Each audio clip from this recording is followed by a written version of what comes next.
Randhasya Jnananjana Shalakaya Chakshurunmilitam Yena Tasmai Shri Gurave Namaha Shri Chaitanya Manobhishtam Sthapitam Yena Bhutale Swayam Rupa Kadamahyam Dadati Swapadantikam Vandeham Shri Guroho Shri Yuta Padakamalam Shri Gurun Vaishnavamscha Shri Rupam Sagrajatam Sahagana Raghunathanvitam Tam Sajivam Sadvaitam Savadhutam Parijana Sahitam Krishna Chaitanya Devam Shri Radha Krishna Padahan Sahagana Lalita Shri Vishakhan Vitamscha Namam Vishnu Padaya Krishna Presthaya Bhutale Srimate Bhakti Vedanta Swami Niti Namine Namaste Saraswate Deve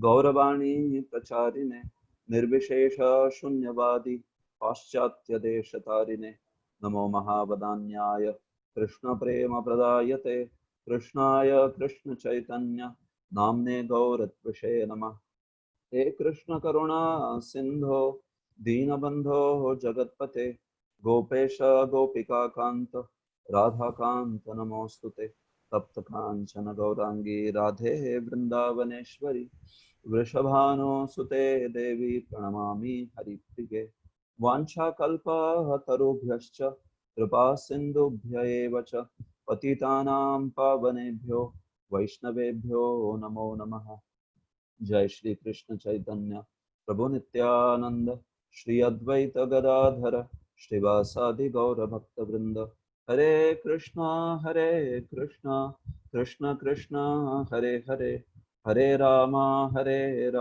Rama Rama Hare Hare Krishna. So, in our discussion on Bhakti Rasamrita Sindhu, I mean Nectar of Devotion, as Prabhupada summarized it, what we will do is uh, we will go over the particular chapters one by one. And usually how I do it is, it's best advised for all of you that you have either the book, NOD, hard copy, or you have a soft copy that is from Vedabase Folio open. And along with that, I do have a basic outline of the lesson that I usually share on the prior day, like I have shared also today about the preface. That's the skeleton, what Prabhupada has presented. And taking that skeleton as well as reading through Prabhupada's words from the actual book. So we would like to complete this session. So this is how I proceed. So usually when I am looking at the screen, sometimes I am also referring to multiple documents and all. So instead of screen sharing, what I do is I share the document with you, and you may have it also open at your end. Also take a look at the book and its content, so that you know what is being discussed. You are very much there on what is being discussed. So this is how usually I do. So today also I have shared with you what is the skeleton of preface that Prabhupada has given us for this book. So we will begin with this. So at the beginning, I would just like to offer the prayers to Srila Rup Goswami, who is the author of this wonderful book, Bhakti Rasamrita Sindhu, which Prabhupada has summarized as Nectar of Devotion. So these prayers come in the commentary of Srila Jeev Goswami on Bhakti Rasamrita Sindhu. Actually, Bhakti Rasamrita Sindhu has three commentaries, you know, and these three commentaries are quite well known. One is by Srila Jeev Goswami called as Durgam Sangamani. Another is by Vishwanath Chakravarti Thakur called as Bhakti Sar Pradarshika. And the third one is another devotee called Mukunda Das Goswami, who was a student of Srila Krishna Das Kaviraj Goswami. And he wrote a commentary called Artha Ratnalpa Deepika. So, in all of these commentaries, there are very beautiful prayers. They begin with glorifying Srila Rupa Goswami. So, Srila Jeev Goswami also begins his commentary by glorifying Srila Rupa Goswami in this prayer, and this is the prayer. You may just hear it. I would also explain this prayer to you. Sanatana samo yasya jayan shriman sanatanaha Shri Vallabho Nuja Sosau Shri Rupo Jiva Sadgati. So, Srila Jiva Goswami is praying to Srila Rupa Goswami, saying, Sanatan Samo Yasya Jayan. Jayan in Sanskrit means elder brother. So, he is praying to Srila Rupa Goswami, whose elder brother is Sanatan Sama, who is just like Sanatan. So, actually, in this prayer, Srila Jiva Goswami is comparing Sanatan Goswami to Sanatan, who is one of the four Kumaras. Sanat, Sanatan, Sanandan, Sanat Kumar. Right? You have heard about four Kumaras. So one of the Kumaras is Sanatan. And just as deeply learned Sanatan is and deeply renowned Sanatan is, Srila Sanatan Goswami was also like that. Srila Jiva Goswami is praying to Rupa Goswami, whose elder brother is just like Sanatan. It's just like one of the Kumaras, so learned and so great. So I offer my respectful obeisances to that Rupa Goswami, who has such an exalted brother like Sanatan Goswami. Sanatan Samo Yasya Jayan Shriman Sanatanaha. And what is the name of that elder brother? That is Shriman Sanatan Goswami. And Shri Vallabho Nujah Sosau. And his Anuja, just a second, I will have some water.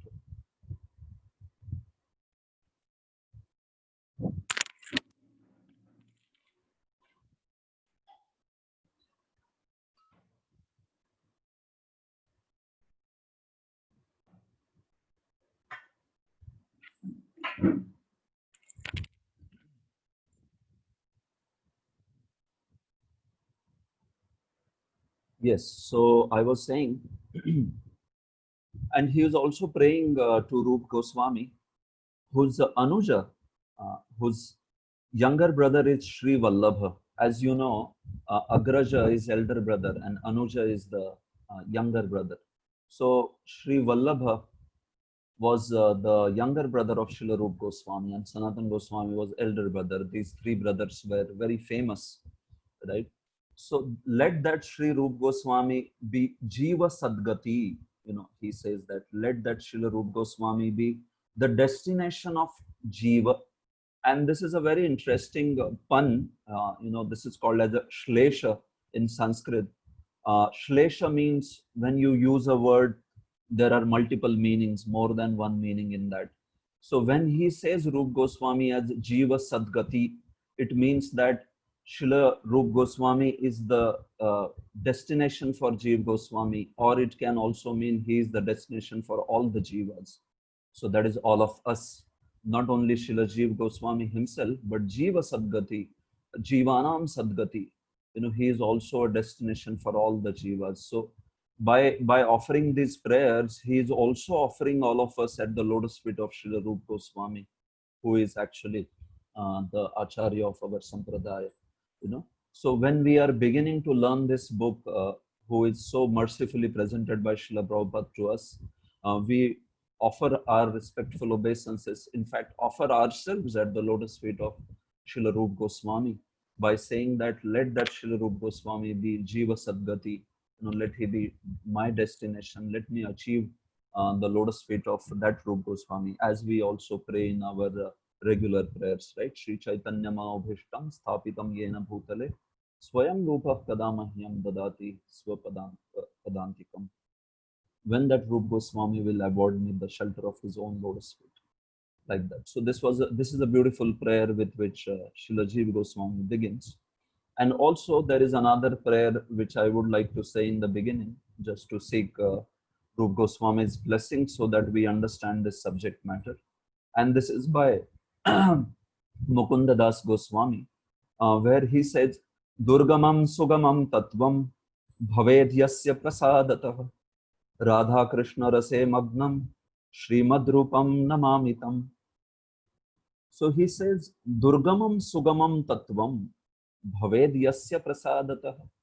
By whose mercy yasya prasadatah, जिनके प्रसाद से दुर्गमम सुगमम तत्वम भवेत, बहुत दुर्गम तत्व भी सुगम हो जाता है.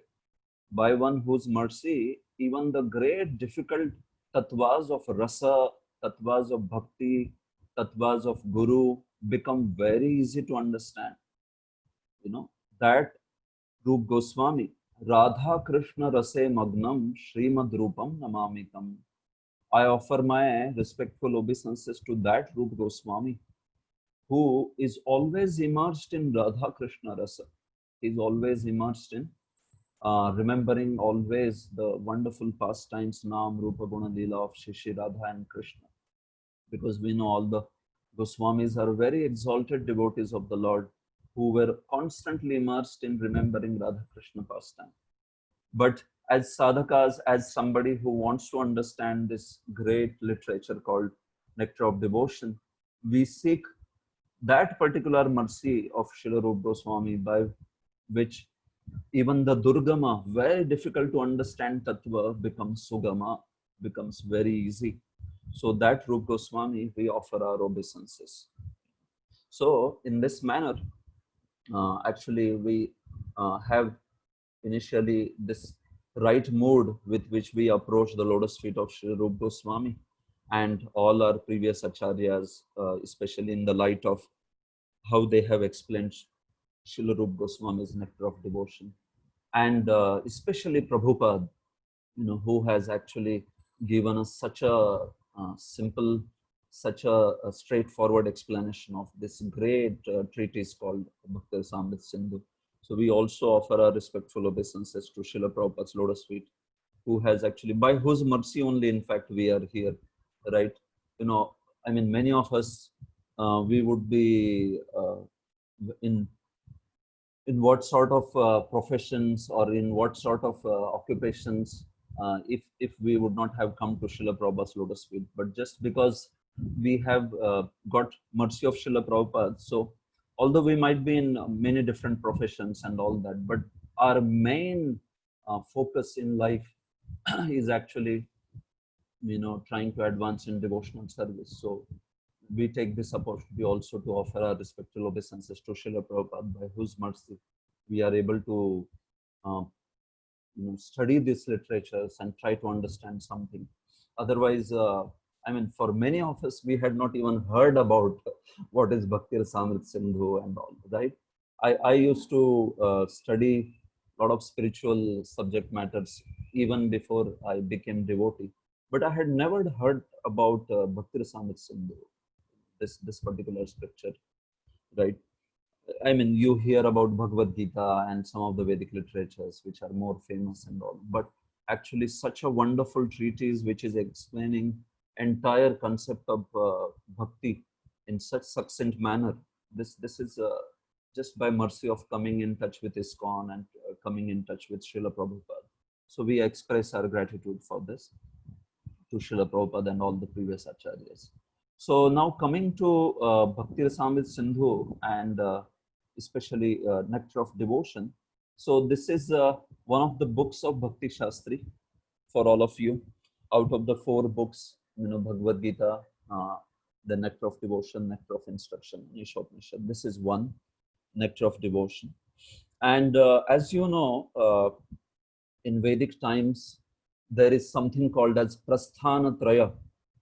If you have heard about this term, Prasthana Traya refers to the 3 kinds of scriptures which are the authentic scriptures to be commented or to be expounded by any bona fide sampradaya.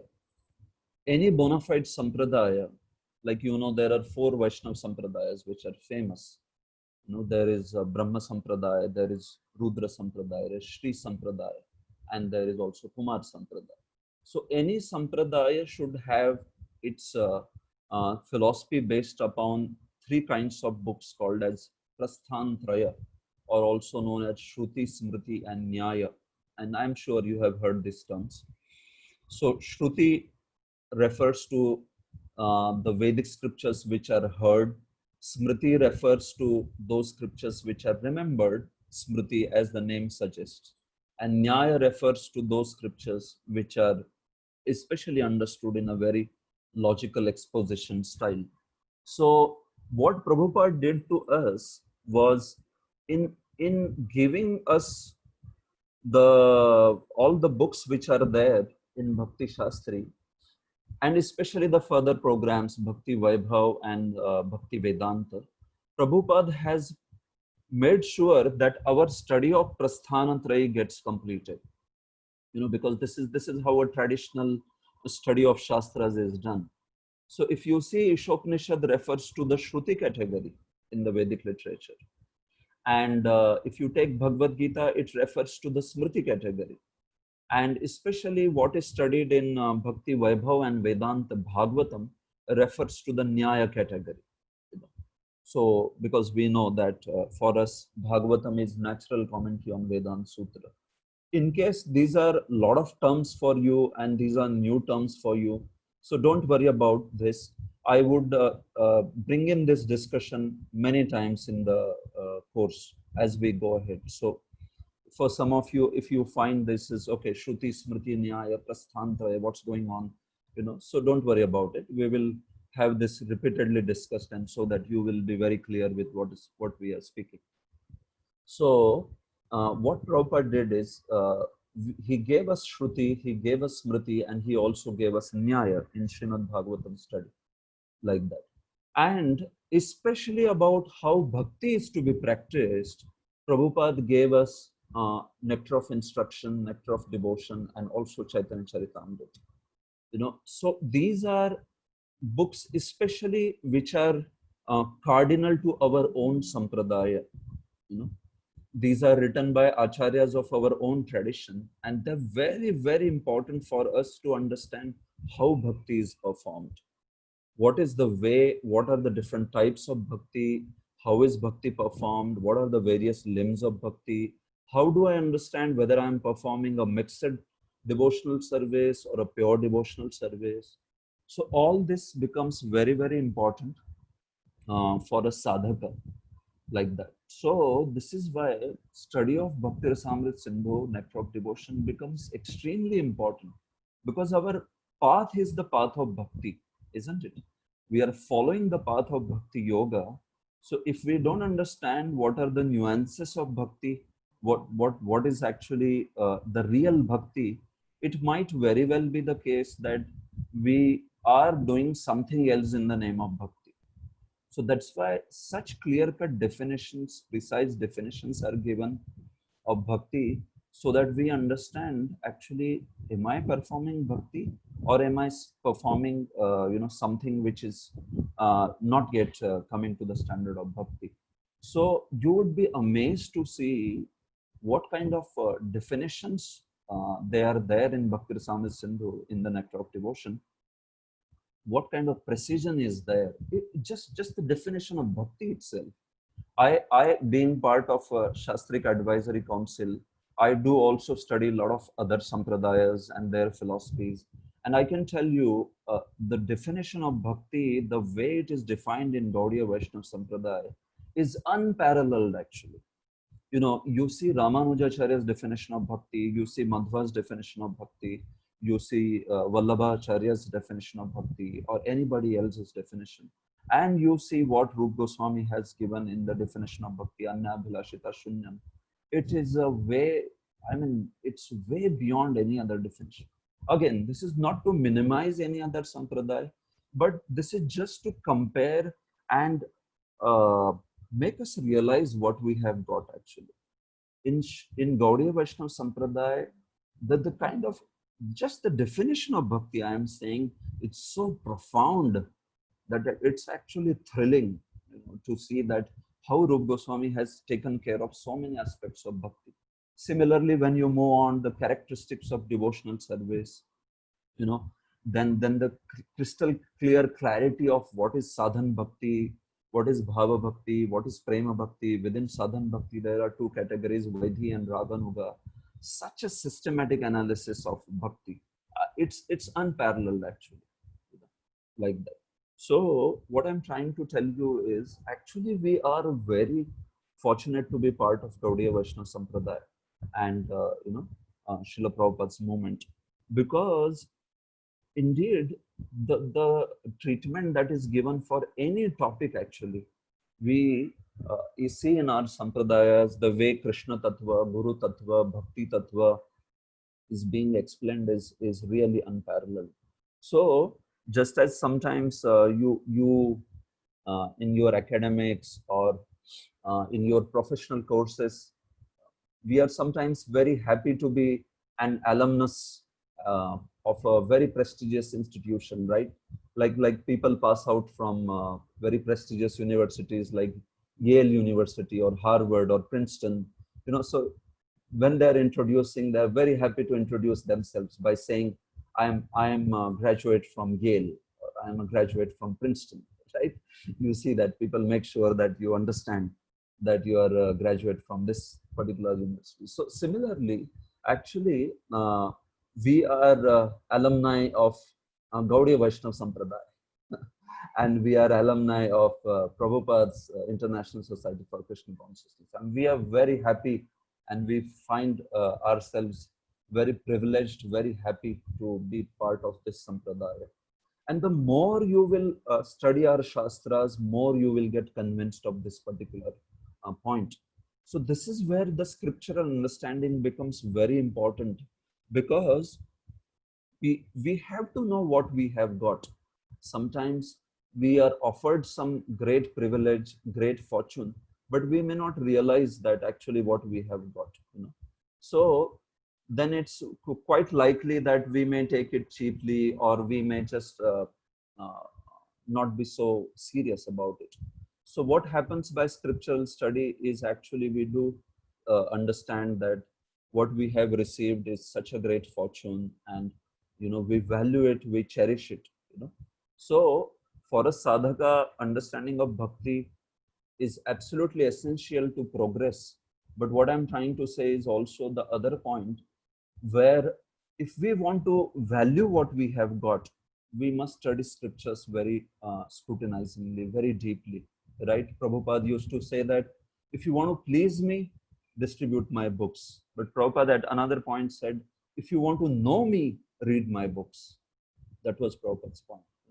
So we do want to please him, and we also want to know him, who he is and what he has given us and what are we part of, like that. So we must read his books very scrutinizingly and understand those concepts in the light of how our acharyas have understood and presented to us. So this is how this particular book also, Bhakti Rasamrita Sindhu, especially becomes a very important book for sadhakas of Bhakti Yoga. And that's why Prabhupada said this as complete science of devotional service, right?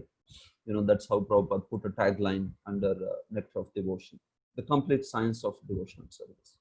This is a perfect science. It's a scientific process. Krishna consciousness is not some blind faith, it's not some superstition, but it's a very systematic science. And we must know this science very well. So, especially coming to Nectar of Devotion, what Prabhupada does is, Prabhupada, okay, well, first is dedication. This is dedicated to the 6 Goswamis of Vrindavan, naturally, because Srila Rupa Goswami wrote it, and by his mercy only we have the book. So we see that 6 Goswamis, especially Nana Shastra Vicharanai Kanipono, Sadharma Samsthapako, it is said, Lokanam Hitakarino Tribhuvane Manyo Sharanyakaro. So Srila Rupa Goswami and all other 6 Goswamis were very expert in Shastras, Nana Shastra Vicharanai. And by studying so many Shastras, they established what is the final philosophical conclusion, as known as Siddhanta in the philosophical language. And not only they wrote it, but they also shared it, they also propagated it, Lokanam Hitakarina. And this is their nature of actually being very merciful to all the people. So this is actually the greatest benediction, the greatest blessing that you can offer to anybody, to share spiritual knowledge. Sometimes people have a lot of ideas about what is the welfare of people, right? Giving people food, giving people clothing, shelter, emotional support, many other things. And we do appreciate these things are um, doing some welfare to people. But actually, real welfare to people is offering people the spiritual knowledge, offering people the path of God consciousness by which they can, reform their life. Prabhupada used to give example of a person, especially a boy, who is a very rich man's son, but he's loitering in the street because he left home and he's just loitering in the street, suffering, crying. So now if you see this is a person of a very rich man and you see him loitering in the street, there are different ways you can help a person, right? This child, you can say that, well, he seems to be very hungry, so I give him some food. Somebody will say, okay, I'll give him food, but then again he's gonna feel hungry, so I give him some money. That's another kind of help. Giving food is one help, giving money is another kind of help. And somebody who is wise will think, actually, why is this person suffering in the street? Why don't I connect him to his father? His father is so rich, right? So similarly, so just as in these three cases, what's the best help? The third one, who is offering the connection, I mean, he's connecting back the child to his father. So similarly, in this world, social servants, those who are doing social service, may want to offer some food and may want to offer some clothing and all, which we appreciate. At least these people are better than selfish people who don't want to do anything for others.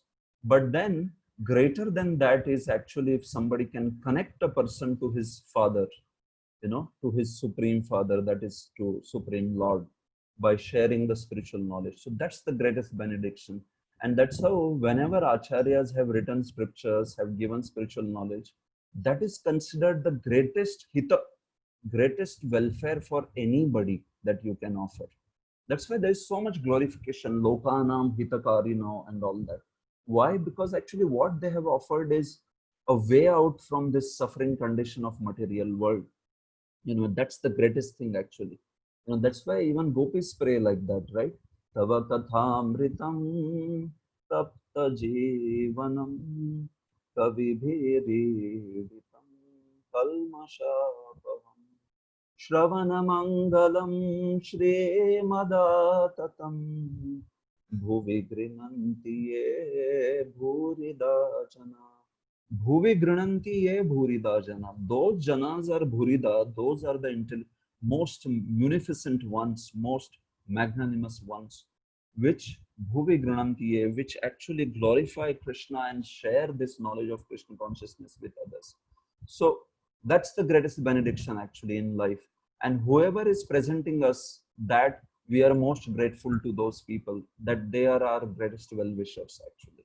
So Guru Maharaj, Srila Prabhupada, all our previous acharyas, they are our greatest well-wishers because they are providing this knowledge.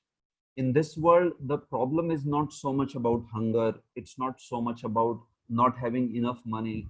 There is enough money with people, but their souls are crying actually. There is so much of spiritual starvation. So the biggest problem is actually the lack of Krishna consciousness. And if somebody is fulfilling uh, that particular lack, that is actually the greatest munificence. So this is why we actually are extremely grateful to all the acharyas, 6 Goswamis of Vrindavan, who offered us and gave all the the Siddhanta of Krishna consciousness.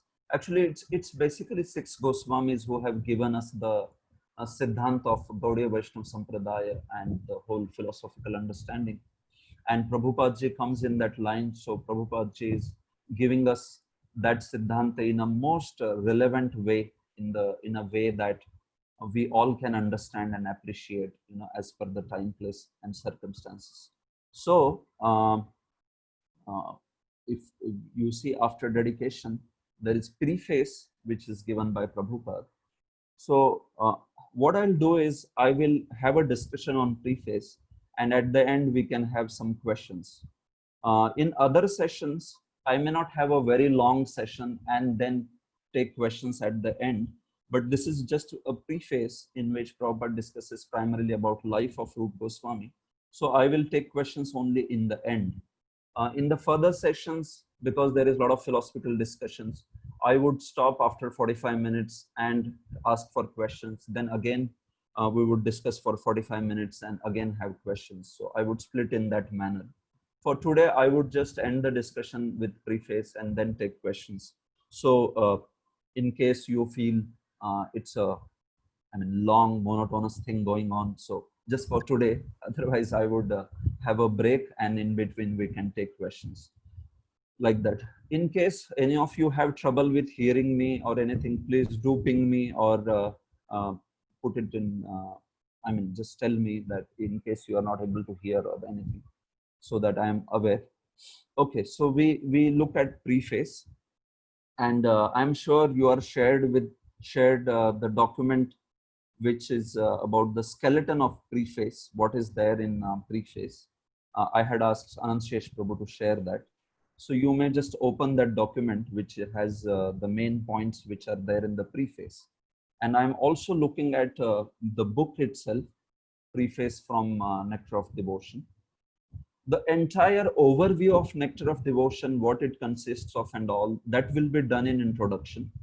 So don't worry about the overall, what is the structure of Nectar of Devotion. Prabhupada, what he does is he covers that in his introduction. So I'll also do that. In introduction, I will just give a fair idea about bird's eye view of what are the contents of Nectar of Devotion. Here at preface, I just want to stick to what Prabhupada has discussed. And what Prabhupada has discussed primarily is just two things. He has discussed about Srila Rupa Goswami's life, and second is about Bhakti Rasa. These two are the main topics actually in preface. Bhakti Rasa is compared with the mundane Rasa, and also Prabhupada in the beginning speaks about Srila Rupa Goswami's life. So if you see preface, Prabhupada says, this is the first line of the preface. The Nectar of Devotion is a summary study of Bhakti Rasamrita Sindhu, which was written in Sanskrit by Srila Rupa Goswami Prabhupada. Okay, so this book was written as Bhakti Rasamrita Sindhu, literally meaning Sindhu meaning the ocean, and Bhakti Rasamrita, the nectar of Bhakti Rasa. So literally it would mean the ocean of nectar of rasa of bhakti. So Prabhupada, to keep it simple, said nectar of devotion. So this is a original huge treatise written by Srila Rupa Goswami in Sanskrit, Bhakti Rasamrita Sindhu, and it is available with 3 commentaries by acharyas. So Prabhupada wrote a summary study. And what is a summary study? Actually, it is explanation of the original book in a very crisp and concise way in English language. Prabhupada has done. One time, Prabhupada was asked by Srila Satswarup Das Goswami about what is a summary study, and Prabhupada gave an amusing reply. Prabhupada said, "Summary study means I do what I want." What was the reply? I do what I want. That is summary study. Well, what does that mean? So what it actually means that in summary study, an author is free to actually present the subject matter in a way he wants to. So typically, Sanskrit scriptures are presented in a very scholastic style, which is take a verse, have its Roman transliteration, give word to word, translation, and then commentary, and which we see that Prabhupada does for Srimad Bhagavatam, Bhagavad Gita, Chaitanya Charitamrita, and all. So this particular style in which you go in a very scholastic way is often quite a Herculean task, in fact. In fact, I mean, what Prabhupada has done is unprecedented. It's just inconceivable. because usually whenever you write, you need a peaceful setting and you want to stay at one place and write a book. I am also in some sort of writing a little bit. I write for BTG and all that.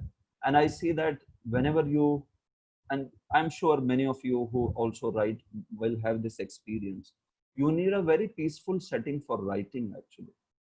But then you see the kind of prolific output that Prabhupada produced, in spite of traveling the globe so many times, he was constantly on move. But still, the way he produced his books, the sheer volume and the level, the quality is actually unprecedented in history. So it's a Herculean task to produce volumes like Bhagavatam, which he has produced, and such systematic translations of Bhagavad Gita and Chaitanya Charitamrita and all these books. So summary study is actually where an author may decide not to take this scholastic approach and instead uh, write down the major concept, the major things with whatever is relevant, that discussion, without getting into the technical terminology of Sanskrit and its multiple meanings, the polyvalent meanings that are there in Sanskrit, like that. And he may keep the discussion whichever is relevant to the audience, he may keep it. Other things he may summarize and may give in a very crisp manner, like that. So this is a summary study actually, where there is some freedom, you know. So Prabhupada gave a summary study of Chaitanya Charitamrita as teachings of Lord Chaitanya. Also, he gave a summary study of the 10th canto as a Krishna book. And he gave a summary study of Bhakti Rasamrita Sindhu as Nectar of Devotion, like that. So when we have a summary study, what happens is, oftentimes those who feel very difficult to approach the original text and go through that huge volume of a book, they may find summary study as very crisp, very easy, and very quick to grasp all the concepts, especially for a book like Bhakti Rasamrita Sindhu, which is quite a voluminous book with so many of difficult concepts being explained from various angles. So what Prabhupada has done is a great favor on us by giving a summary study in which he gives the very pertinent discussions and in a very crisp manner, so that we do get all the cardinal concepts. At the same time, we are not bogged down by the sheer volume of a huge book like Bhakti Rasamrita Sindhu. So that's the point behind writing a summary study.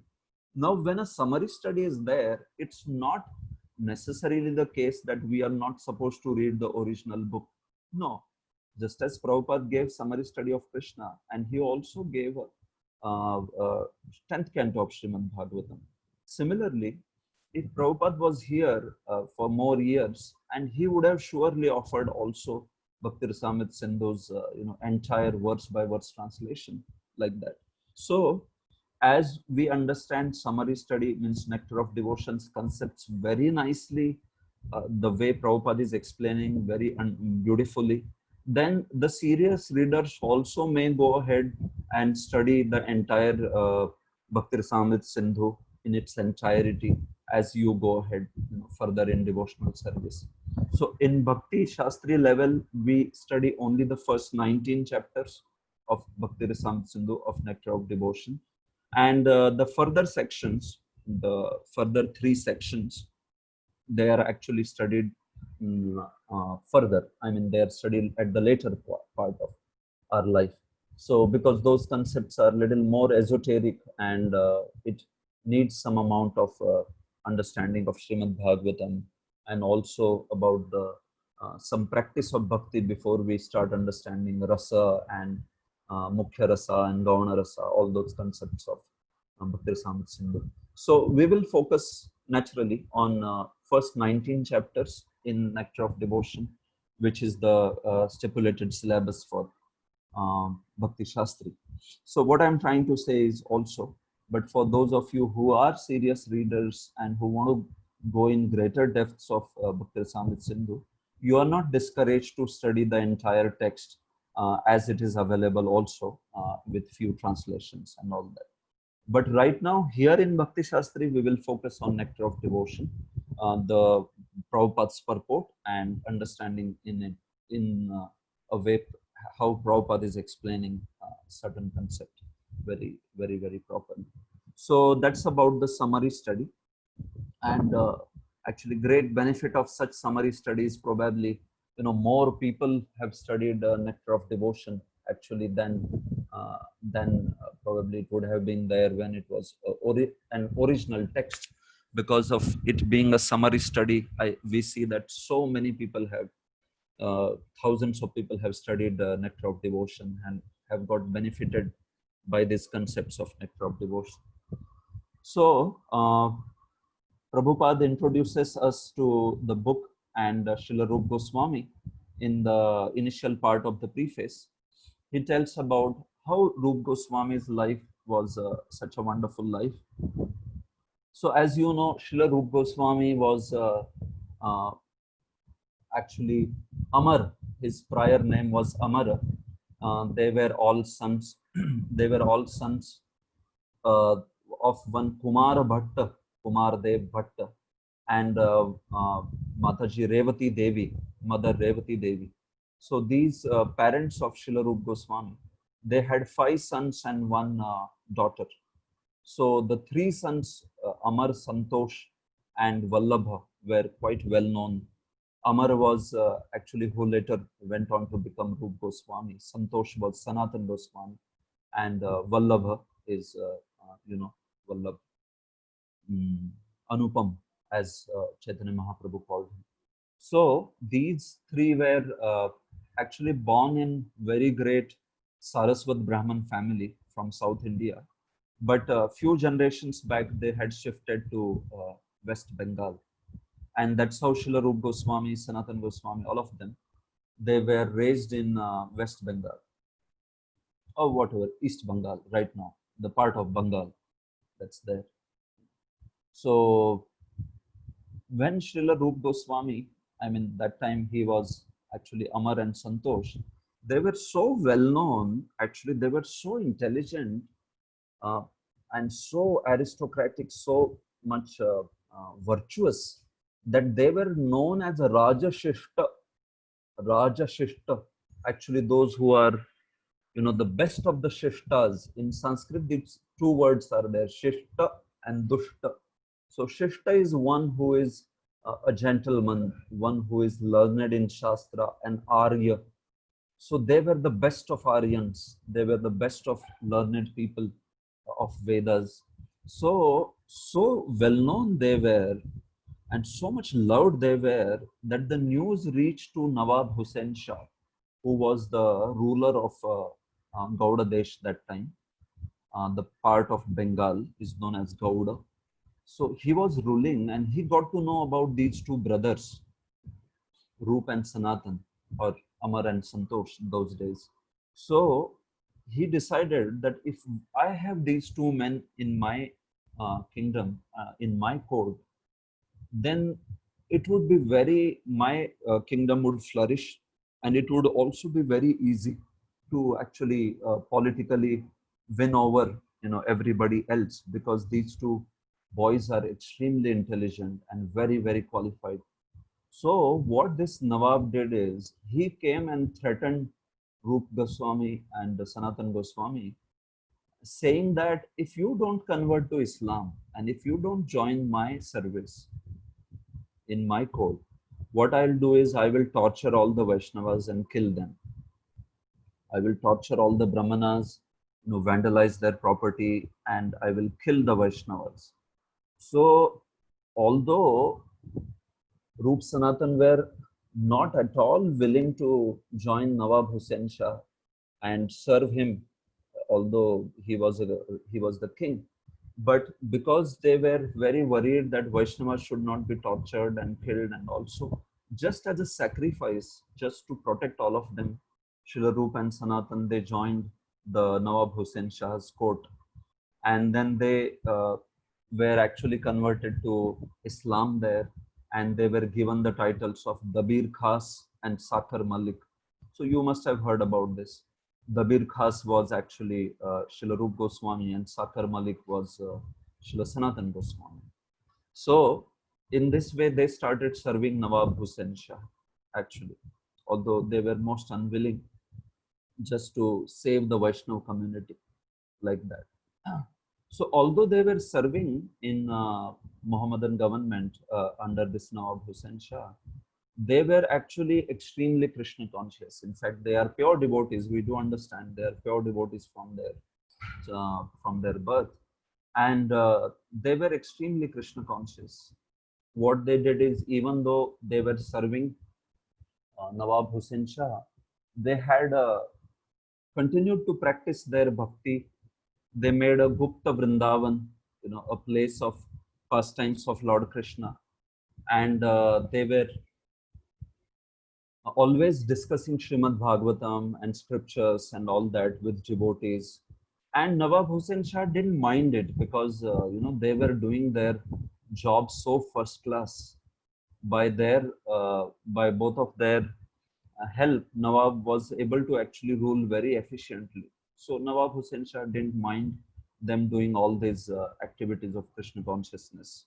And he gave them huge money. They were staying in great palaces, in great opulence, but they were actually inside internally serving Vaishnavas and propagating Krishna consciousness.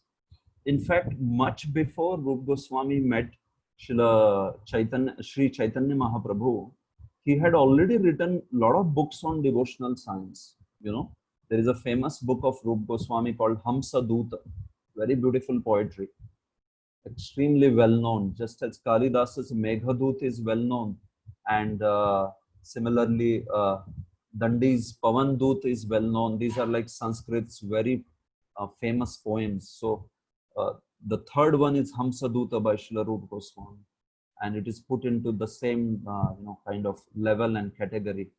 Actually, very well known poetry of Sanskrit. And Rupa Goswami had written this before meeting Chaitanya Mahaprabhu. So you can see, his caliber. He was already actually quite a very learned devotee and extremely Krishna conscious. So they were well known as erudite scholars, he as well as Sanatan Goswami. They had studied Sanskrit under one Sarvananda Vidya Vachaspati, who was actually brother of Sarvabhaum Bhattacharya and very well known teacher of Sanskrit. So they were well known in Sanskrit and Arabic. I think Arabic is the language of UAE and all, right? That's what I guess. I think so. They were very expert in Arabic, Persian, and they were very expert in Bengali, obviously, and Sanskrit. So very well-known scholars like that. And in spite of all this, actually, they consider themselves very fallen because they were serving this Nawab Hussain Shah, and he was actually a ruler who was against Vedic scriptures and who was torturing Vaishnavas and all that. That was his nature only, like that. So they were feeling themselves very unfortunate that they were serving. In fact, Kumar Bhatta, their father, was continuously praying. It was not like they are in the court of Nawab Hussain Shah, and they're so opulent, so he was happy. No, Kumar Bhatta was always praying to Lord, saying that when they will be relieved from this horrendous job that they are doing at the place of Nawab Hussain Shah. So he was praying, may Lord deliver these two sons of mine soon from this service. And that's when the meeting happened with Chaitanya Mahaprabhu. They were all staying, Group Sanatan were staying at Ramakeli, that was the capital. And Chaitanya Mahaprabhu, on his tour to Vrindavan, specifically came to Ramakeli. See, these pastimes there from Chaitanya Charitamrita, so I'm not going into great details. I'm just trying to cover what the portion which Prabhupada has addressed especially. So Chaitanya Mahaprabhu came to Ramakeli just to deliver actually Rupa and Sanatan. And Chaitanya Charitamrita describes that famous meeting of Sri Chaitanya Mahaprabhu with Rupa Sanatan and Vallabha. So it is so beautiful, actually. It's such a heart-rending episode in Chaitanya Charitamrita. You must have heard, the humility with which they approached, the traditional sign of humility, uh, putting a blade of grass in the teeth and putting a cloth around your neck.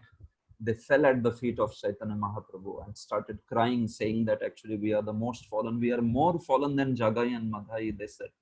Because Jagai and Madhai never served uh, somebody like Nawab Hussain Shah, who is a lecture king and who is so against the Vedic culture. But we are serving him. We are more fallen than Jagai and Madhai.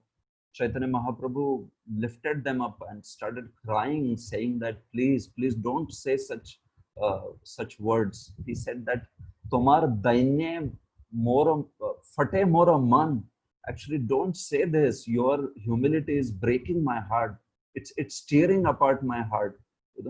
Because you are so exalted, but still you are speaking such humble words. So Chaitanya Mahaprabhu accepted them as his own, actually, and that is where they received the name as Roop and Sanatan.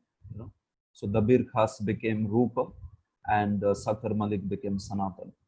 Roop Goswami and Sanatan Goswami, as we know. So Sri Chaitanya Mahaprabhu blessed them and said that soon you would be able to come out of this service and would be able to join in Vrindavan for service to me, all of you. So this is how, by Chaitanya Mahaprabhu's blessings, then Rup Goswami renounced, and then after some time Sanatan Goswami also renounced, like that.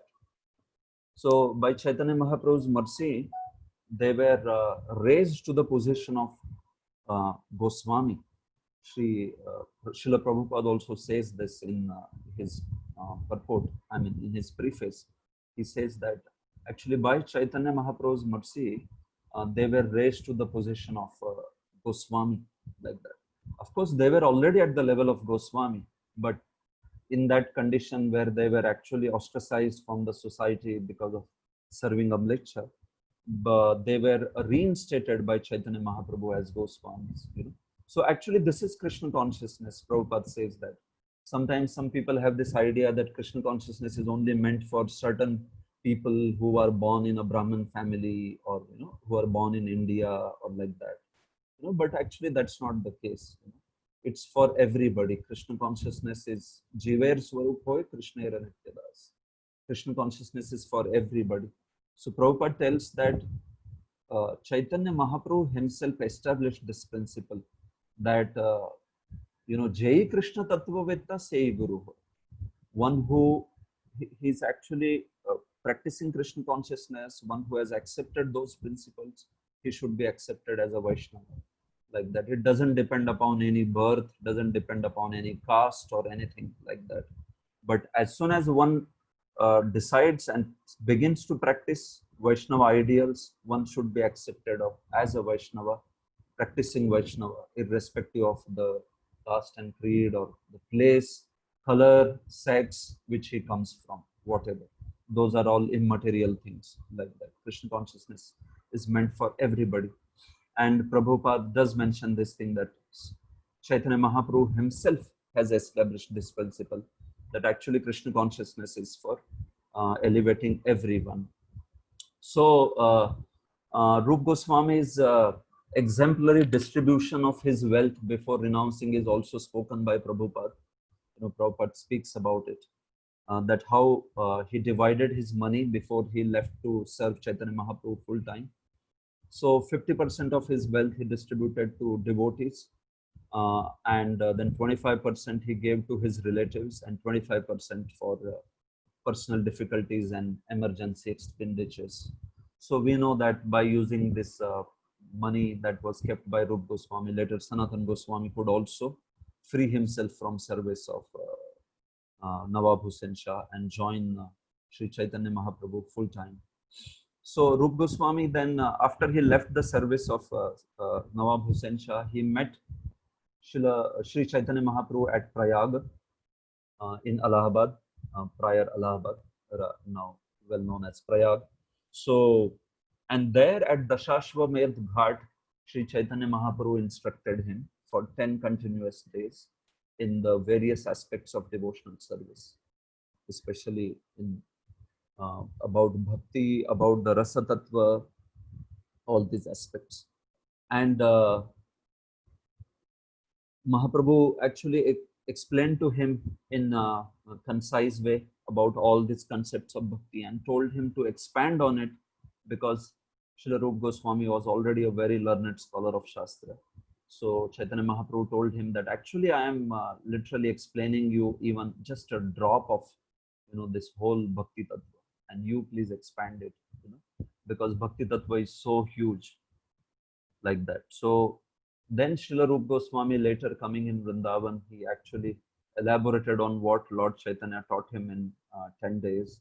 And he wrote many, many books, and especially he wrote Bhakti Rasamrita Sindhu, which is actually an elaboration of the principles that Sri Chaitanya Mahaprabhu taught him. And in Bhakti Rasamrita Sindhu, what he did is he completely took from many, many scriptures, took from various aspects of scriptures, and then put those quotations right there. He referred to all the Puranas, Upanishads, and many, many other scriptures, and brought in one place the whole discussions, substantiating it with so many different references. So that is how Bhakti Rasamrita Sindhu, came out by Srila Rupa Goswami, like that. So that is what is presented as summary study in Nectar of Devotion. And Prabhupada says that persons engaged in the Krishna consciousness movement may take advantage of this great literature and be very solidly situated in Krishna consciousness. So that is actually a recommendation for all of us to be solidly situated in Krishna consciousness by studying Bhakti Rasamrita Sindhu. So that is about Rupa Goswami's life. I mean, just in short. Actually, Rupa Goswami and all other Goswamis were given 4 instructions by Chaitanya Mahaprabhu. One was to excavate the lost places of pastimes of the Lord. Second was to build temples and establish deity worship. Third was to write the books concerning the pure devotional service. And second was to exemplify and teach the devotee behavior. So these 4 instructions were given to Goswamis, and they fulfilled all these 4 instructions to the topmost extent, actually. So that is the first part of preface, which is about Rupa Goswami, Bhakti Rasamrita Sindhu, meeting with Lord Chaitanya, and coming of this Bhakti Rasamrita Sindhu. Now the second part discusses about Bhakti Rasa. So this is another discussion, and I'll discuss this for around 15-20 minutes, and then we will stop. So this discussion about Bhakti Rasa, Prabhupada has put here in preface to tell about, I mean, in general, he's, you can say, explaining this term Bhakti Rasamrita, actually. So he's telling about what's there in the book, and especially about what is the relevance of studying about Bhakti Rasa. So Bhakti Rasa, Prabhupada says, this is, you can see one of the paragraphs in the middle of the preface. Bhakti means devotional service. Every service has some attractive feature which drives the servitor progressively on and on. Every one of us within this world is perpetually engaged in some sort of service, and the impetus for such service is the pleasure we derive from it. Okay, so Prabhupada begins by telling about what is bhakti itself, right? Bhakti means devotional service.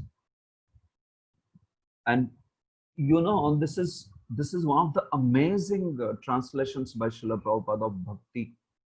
Bhakti word we have heard, many of us have heard before, especially if you are coming from India, we know about bhakti, we have heard about bhakti, at least something. So Prabhupada translated bhakti as devotional service and not mere as devotion, So this is an amazing definition, because actually bhakti means service.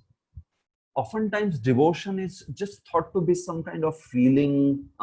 People feel like, especially in India, we preach in India, and this is a common idea in India that bhakti is in the heart. Bhakti is all about being in the heart. So whenever we talk about bhakti, people say, "अरे भक्ति के बारे में बोलने की क्या जरूरत है? वो तो हृदय में होती है." You know, why you have to talk about bhakti?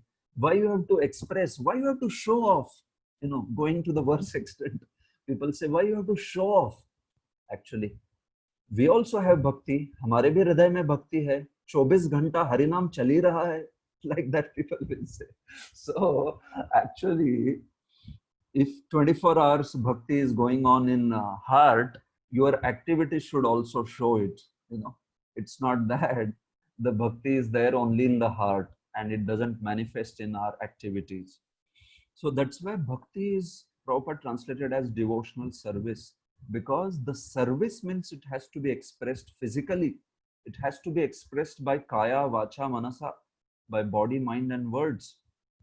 Then it is considered as bhakti. And this is a very profound definition, because being a Sanskrit student myself, I study Sanskrit. And if you see bhakti, the word bhakti comes from Sanskrit root called as bhaj. Bhaj is the root of Sanskrit. Bhaja, which the root of bhaja has the meaning called as sevayam. Bhaja sevayam means actually the word bhakti should denote service. Sevayam in Sanskrit, sevayam means service, in service. So whenever you use a root called bhaj, that actually shows that there is something related to seva.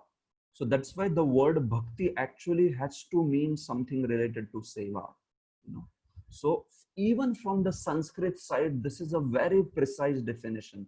And when I read this definition of bhakti, I was so impressed by Prabhupada that actually Prabhupada is a very great Sanskrit scholar, because I knew about this bhaja as the meaning to serve, you know, sevayam. Bhaja means to serve. So when I read that definition of bhakti as devotional service, that was like one of the flashes that struck me, that how great scholar Prabhupada is to have translated so precisely the meaning as devotional service, as bhakti. You know, so this is actually Prabhupada. You know, he has a great insight in translating every word, even in a language like English, you know, which I mean to say is not a very sufficient language to carry the concepts of Sanskrit, because Sanskrit is a very rich language and it has such fine shades of meaning. Sometimes it's very difficult to put in English like that. Of course, we respect every language, we respect English also. But what I'm trying to say is, objectively, you see that uh, like rasa, the word rasa, you can't translate in English actually.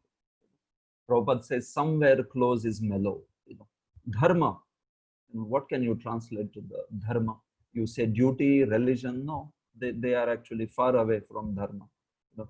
So what I'm trying to say is, still Prabhupada has to be given a very great applause that he's taking a language like English and putting the Sanskrit words in a very precise way. You know? Krishna, you know, Purna Purushottam Bhagavan, Prabhupada translates as Supreme Personality of Godhead. Now, what a phrase that is! It's a brilliant phrase, actually. Supreme Personality of Godhead. Only Prabhupada can write like that. You know, same way devotional service is a very beautiful explanation of bhakti. So bhakti is not a mere feeling; it's also about an active service.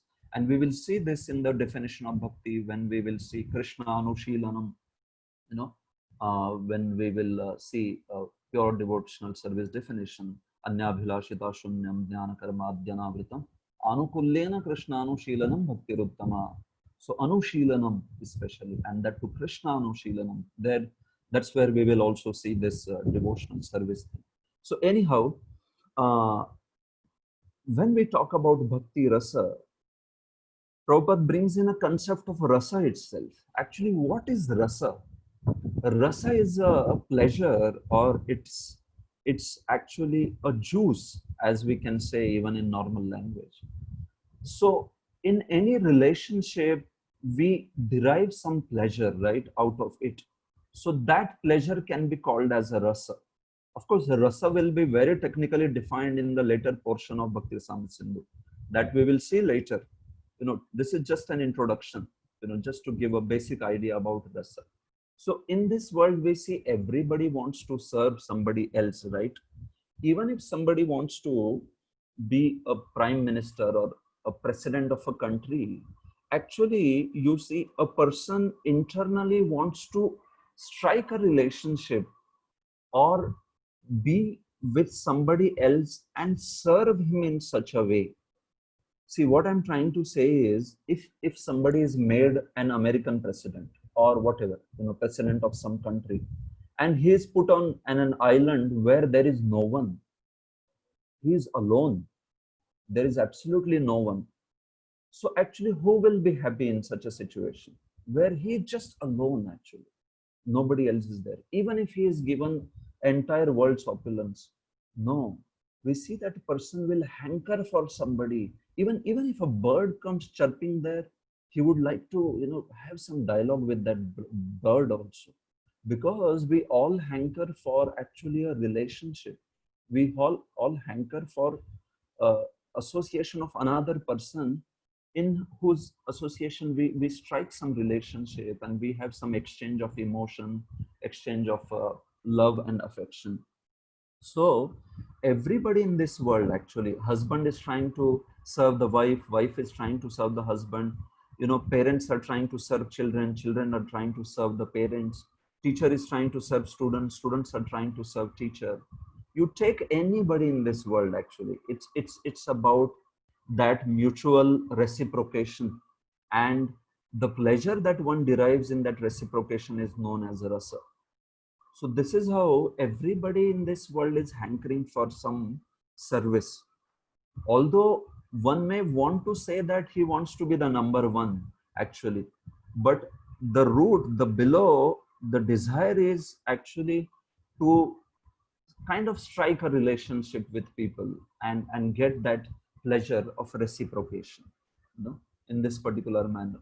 So that is why a family man works day and night, Prabhupada says, or a philanthropist works for the family of a society, or nationalist works for a nation, like that. So this is the kind of a rasa, from the taste, the pleasure that one derives from a particular relationship, from a particular service, reciprocation. But there is a great difference between the mundane rasa, that is the rasa in material relationships, and bhakti rasa. What is the difference? Actually, if you see mundane rasa, and we all have experience of this to some extent, right? What is the mundane rasa? We see that actually mundane rasa means rasa in material relationships. It doesn't have an endurance. It doesn't last long. What does it mean? Something which is pleasurable to us in the beginning, especially a material thing, soon stops to be pleasurable. We see this in our life also, right?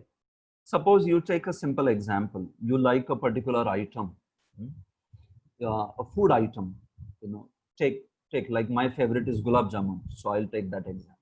Okay.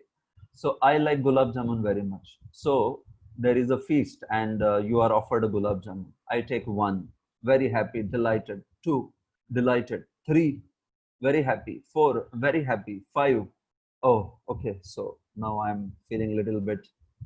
Five, it's okay. Six, fine. Seven, okay. Now I don't want. I don't want more than this. What happened? You were liking gulab jamun so much, right? In the beginning, you looking at the gulab jamun, you went into ecstasy. But now seventh one, I am saying no, no, no, no. Still, I gave you, eat it, like that. So you take it. Eighth one, no, I really don't want now. I can't take it. If I try to push that gulab jamun in somebody's mouth, or somebody else tries to push in my mouth, what will happen? I'll vomit it out. So the same gulab jamun, when I was eating at the first, it was giving me so much pleasure. But now what has happened? My capacity to enjoy is limited, no? So now the same thing has now become a misery for me. Now if somebody shows me also gulab jamun, I might vomit whole thing, So the same thing has turned into my misery now. So this is the thing with material world. The material rasa, mundane rasa, satiates. You know, in English, this is a word called satiate. There are two different words. There is satisfaction and satiation. If you are satisfied, then you are happy. If you are satiated, actually you are miserable. What satiation means is Hindi में कहते हैं उब जाना. You know, you have enjoyed it so, you have got it so much. Now you don't want it enough. Now you are averse to it. So satiation is where something is actually, now you have lost the attraction for it. Okay, for time being maybe, but now you no longer want it. So what happens with mundane rasa, the material sense objects, they have this nature. Actually, when we are with them, we enjoy them for some time, they lose their charm. You know, we see that there is no endurance, you know. And this happens with anything. There is a great charm whenever we get first time anything, right? Like your first car, I mean your car, when it comes to you in the home for the first day, when you have got your new car, it is giving so much happiness, right?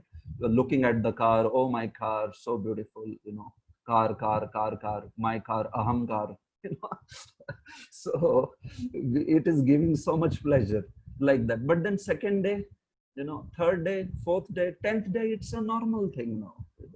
You're looking at the car and it's okay, then charm is gone now. It's fine. Now I use it for my purposes, just proceed, use it and reach to the destination like that.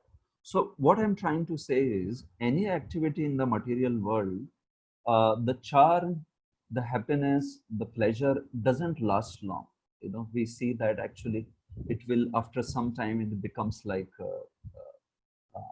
just an everyday affair, and worse still could be become a source of aversion.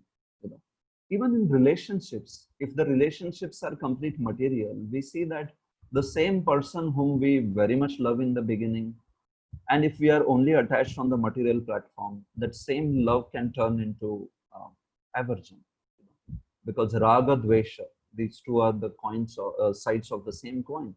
So oftentimes we see that somebody whom we are extremely affectionate, especially people who are in the material world and they completely have a material understanding of affection or love, they also turn into quite averse to each other, and people don't want to see each other's faces also after some time. So how is that, that somebody who whom we liked so much has now turned into our worst nemesis, you know? So this is a nature of actually mundane rasa. You know, it has this characteristic of bhoga and tyaga, you know. So this is another concept that Prabhupada brings in, bhoga and tyaga. So what is bhoga and tyaga? Uh, Something mundane is there, we want to enjoy it and we enjoy it for some time, but then we become averse to it and then we want to give it up. You know? So bhoga, we were enjoying it for some time and then we become so averse that we want to give it up, right? Like that. Like especially with addicts and all, you must have seen sometimes people have these addictions, you know, and they are like alcohol addiction is there, and they're drinking this alcohol, and initially person feels like it's giving a great happiness and all that, but after some time, because of its hangover and all, then you want to give it up, you become averse to it, you know, like that. So bhoga was there and now you want to give it up, it's a tyaga, you know, like that. But then after some time, again he wants to give it, again he wants to start drinking, so again bhoga. So this bhoga tyaga, like that it happens. This happens with mundane relationships, mundane you know, sense objects, mundane people, mundane possessions, right? It happens with so many people, and especially with material phenomena like that. Like Prabhupada gives example also, sometimes you know, somebody is working very hard, then wants to have a break. So on the weekend, he wants to go to some hill station. Uh, I mean, hill station is a, in India, it's a cool place, very nice weather is there where you can go and enjoy your vacation. So you want to go there, but then you go there, you want to stay for some days. there also you get bored and then you want to come back to your work, right? Then again in work somebody is tired, you know, does no longer enjoy the work, he wants to go out on vacation, like that. So material phenomena are like this, that actually they will not give us a continuous joy, you know. It's bhoga and tyaga. This is what happens actually. Actually what we want is perpetual happiness. See, in this world, we want to have lasting possession and lasting emotion, both. Lasting possession and lasting emotion means perpetual possessions, perpetual emotions. But what happens is, actually, we may have a certain possession, material possession, but the emotion doesn't last long. After some time, the emotion of happiness goes away from that object, and soon the possession itself goes away. So possession also doesn't stay with us, emotion also doesn't stay with us. This is the reason why material happiness cannot make us happy actually. Because by nature it is fleeting, by nature it has this flickering happiness, means soon it will turn into misery, like that. So this is called a chapala sukha. That is another term Prabhupada uses, chapala sukha. Means actually it's a flickering happiness, you know. For some time we will be finding happiness, but soon we get bored with it, soon we get disgusted with it, and worse still, averse to it, and you know, then we want something new, like that. So that's why you see in this world people so much hanker for new things, right? You know, I mean, being updated with technology is one thing, but then, you know, we see that many times people want to go for new things because they get bored by the old things. That's the thing, like that. That's the nature of material object, that after some time you will actually find it no longer enlivening, like that. So exactly opposite to this is the nature of bhakti rasa. The whole discussion is about this mundane rasa, is to tell you that actually bhakti rasa is exactly opposite. So bhakti rasa is the nature where it is refreshingly fresh, it is always blissful. See, in Bhakti Rasa, we don't worry about changing the object, right? We chant Hare Krishna Mahamantra. And it's not that first day you chanted Hare Krishna Mahamantra, and then next day you said, well, bored of this mantra, can you give another mantra? You know? And third day, yet another mantra. Fourth day, another mantra. No, we chant the same Hare Krishna Mahamantra. And not only for 1-2 years, for entire lifetimes. So we don't feel bored by saying that, well, 35 years back also I was chanting Hare Krishna, and now also I'm chanting Hare Krishna. When people hear mundane songs, you see there is this top of the pop songs, right?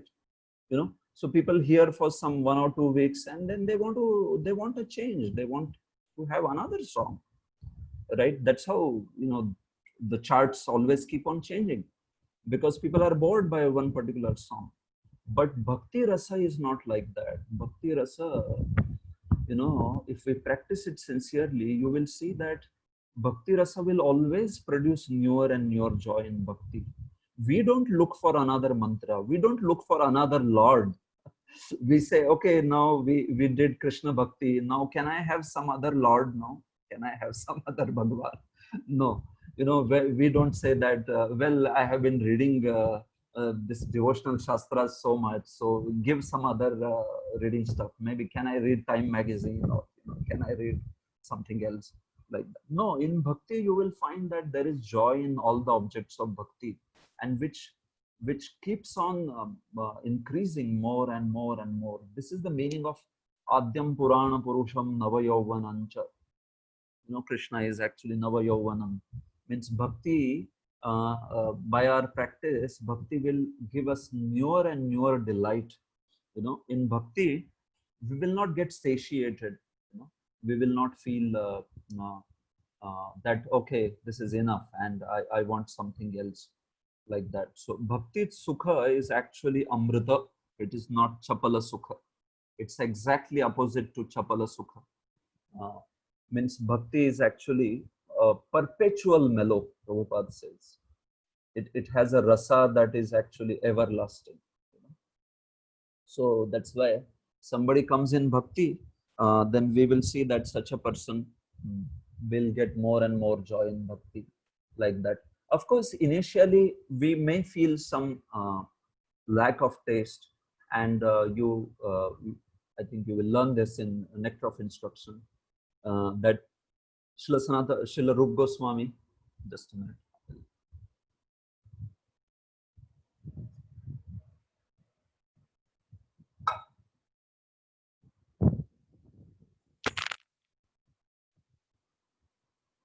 Yes, so Srila Rup Goswami does tell about we are like patients who are having jaundice.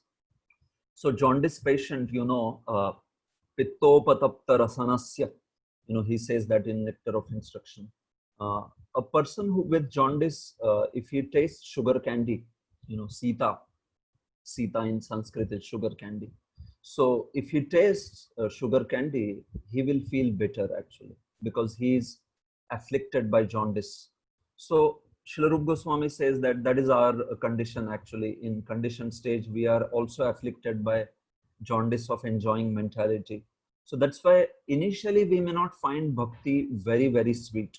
But as we go on taking this medicine of sugar candy, then what will happen is our taste comes back and we start tasting very wonderfully the bhakti, like that. So initially we may find bhakti as little bit not tasty, so we shouldn't worry.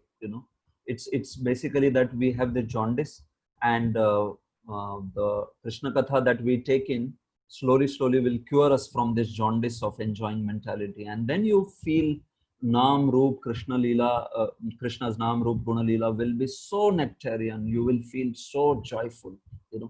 We all have some taste at our level. Some taste is there, surely, but it will become like a nectarian taste when we will get more and more purified by hearing Krishna Katha. So that's why the point is this, that Krishna Katha is known as Amrita. It is not Chapala Sukh, but it is Amrita, means that which is perpetual, that which is deathless. This rasa of bhakti is going to be ever increasing. So that's what we are for here. That Amrita, Bhakti Rasa Amrita, we want to all taste the Amrita of Bhakti Rasa. And this is what Bhakti Rasamrita Sindhu is going to teach us, how to taste this nectar of Bhakti Rasa. Fine. So towards the end, Prabhupada does speak also about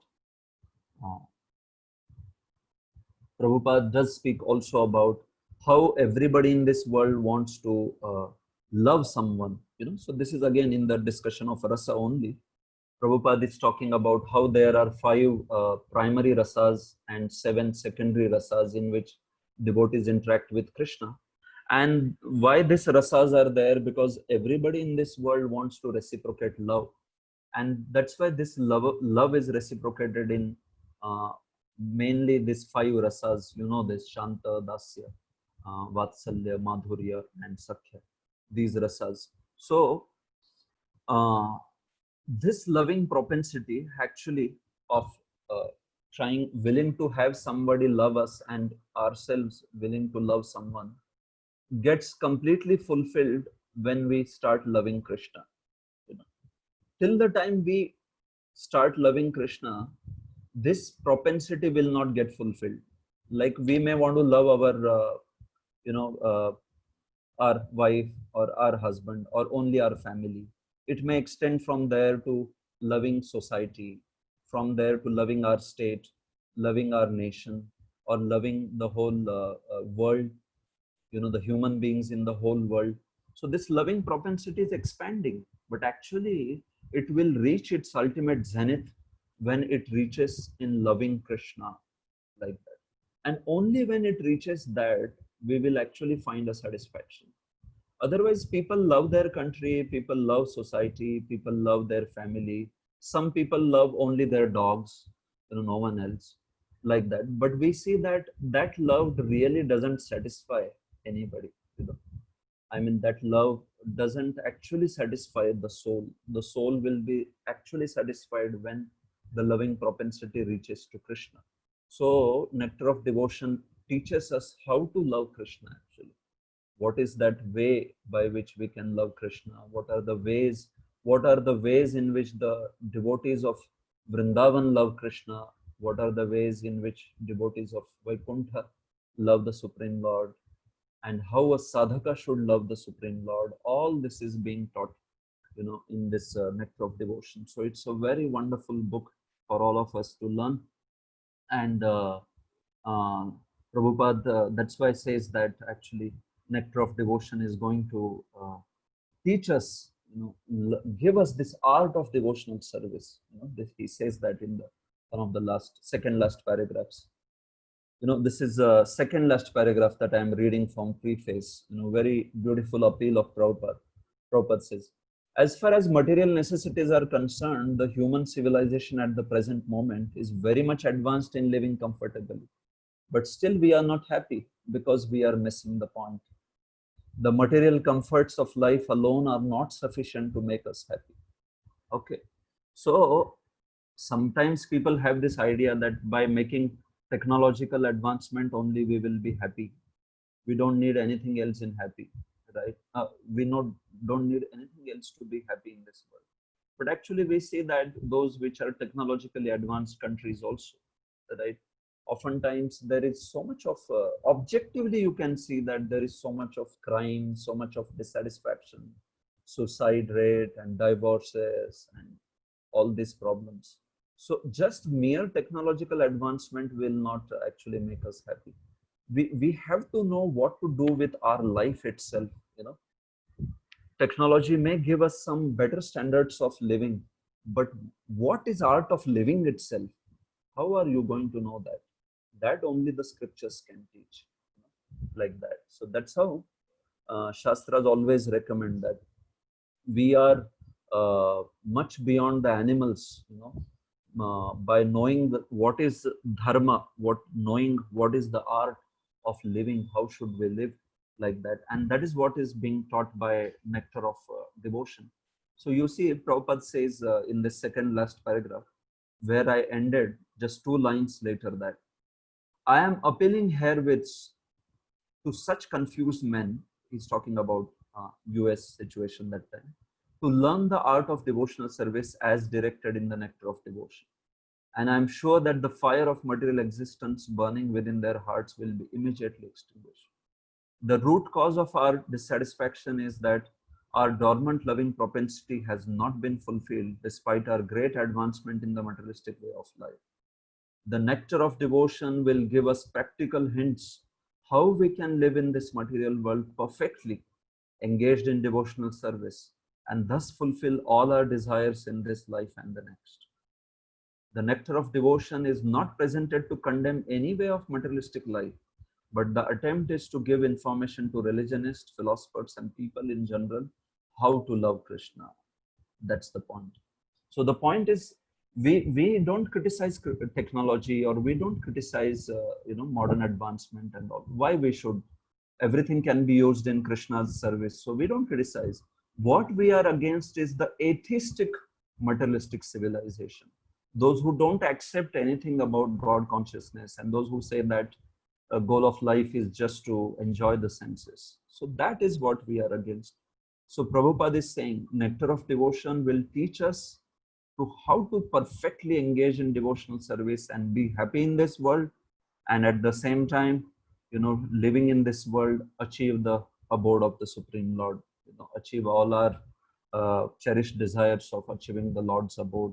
So it's a practical guide for devotional service, and it will help us by giving a crystal clear understanding of Krishna consciousness, the process of bhakti.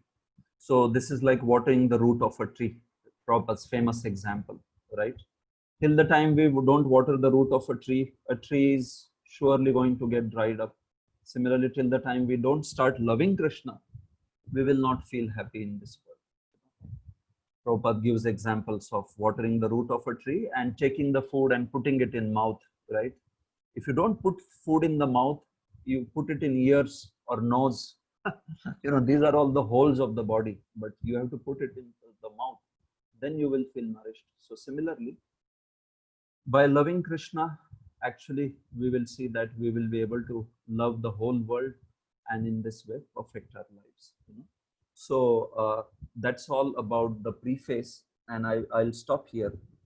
I was really hoping to finish in 20 minutes, but yeah, it took more time. So at this point, if there are any questions, you may ask.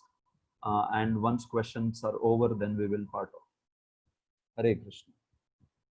So the protocol that we can follow for questions is you can raise a hand and I'll ask the particular devotee to speak.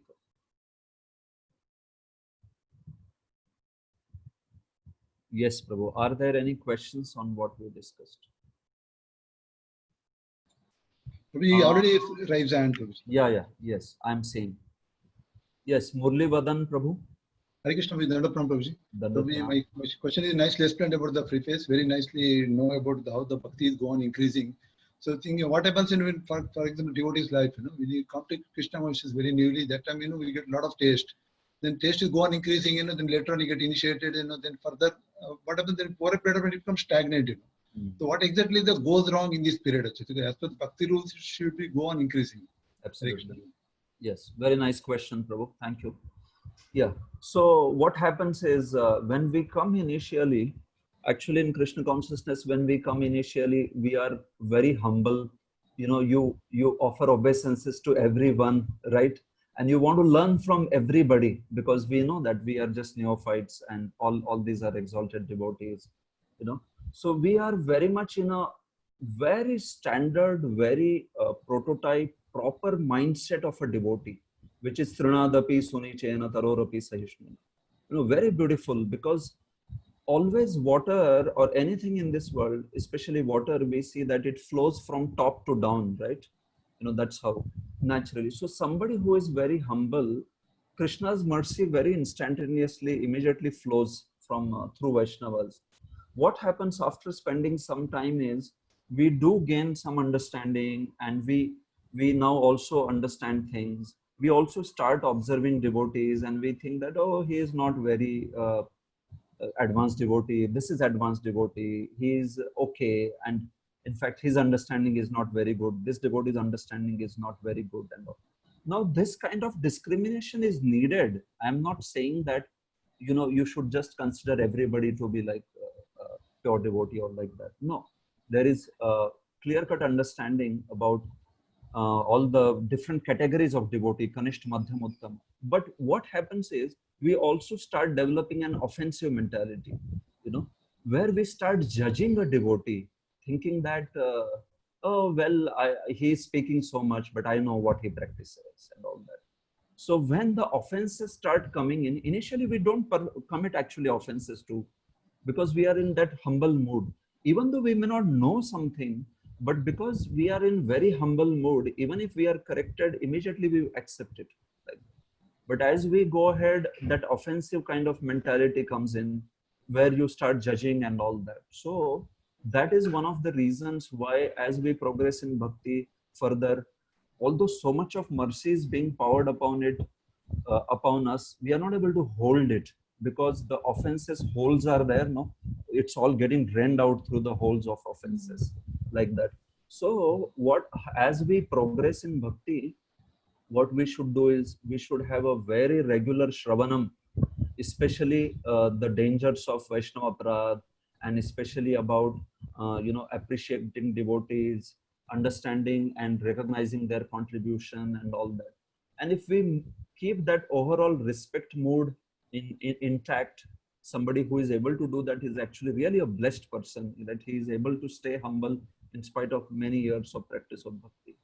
And if we don't commit offenses, then actually we will see that we will go on more and more getting nourished in bhakti and all that. So I was talking about two things. One thing is about regularly hear, have a very nice Shravanam. Shravanam is most fundamental. Anybody who does Shravanam, he will do all other aspects of bhakti, all other 9 limbs of bhakti also very well, And second thing is also to be always careful not to be judgmental about devotees. We may offer respect to a devotee as per his level, but never be judgmental, because we never know Krishna whom he bestows his mercy and can take us much ahead than any of us. So if we take care of these things, then as we progress in bhakti, we should also be able to find a nourishment. Although it's a challenge, I do understand familiarity breeds contempt. and it's easier said than done. Even I have that problem. So, as we go ahead, we improve, we hear, and by that, slowly, we are able to appreciate and respect every devotee. So a devotee is innocent, actually. That's the last thing I would try to say. Saralta, the simplicity is the beginning of spiritual life, Bhaktisiddhanta says. So if we can stay simple as we go ahead in devotional service, we'll be very happy devotees. That's the point. Thank you, bro. Thank Yes. you, Prabhu. Very nice. Yeah. Yeah. I'll see who else has hands raised. Okay, Srinivas, Prabhu. Hare Krishna Prabhu, very nicely give us the base before we enter into the nectar of devotion. Thank you very much for that one. I have the two questions. Like when we are comparing mundane rasa and bhakti rasa, Yeah. this mundane rasa, material rasa, that's initially it gives the pleasure, but at some point it gives us the aversion to that one. Yeah. But still, again, we come maybe later day or after a few days, then again we come to that point. What makes us to come to the point of that again taking pleasure repeatedly, even though it gives us the aversion? Absolutely. That is one Fine. question. I'll answer this, then you can ask another. Yes. Fine, Pro. Very beautiful question. So actually, what makes us go back to the mundane rasa? Although, we have done tyaga, then why do we go back again to the bhog? So this is actually because of two reasons. One reason is it could very well be the case where a person is just not aware of any other option. So I'm saying that sometimes a person takes to some material enjoyment and he's fed up with it. Then why does he again go back to it? Because he's just not aware of what to do else in life. He is not aware of the positive option of Krishna consciousness. So the ignorance itself is actually why most of the people go back to the material life, or rather they just don't know anything beyond material, because in their life they are not aware only that there is an option. Why should I go back to this bhog tyag thing? So that's about those who are not aware of Krishna consciousness. Coming to devotees who are aware, who have the option of Krishna consciousness. So why does it happen that we also sometimes go back to the material enjoyment or the same objects which we have given up? Well, it is because of lack of higher taste. So if we are lacking higher taste in Krishna consciousness, and by higher taste, I am not saying that at our stage we are seeing Radha Krishna or like that and seeing their pastime or like that. No. What I'm trying to say is, if we are engaged in a substantial service for Srila Prabhupada, for Krishna consciousness, and if we are having a taste coming through that particular service, so that taste, that higher taste will actually drive us further in Krishna consciousness. So especially if you see that our purification is not happening and the desire for material enjoyment is just strong, or it's becoming stronger, we have to check in our life. Do I have a substantial service for devotees? Am I getting some happiness through that service?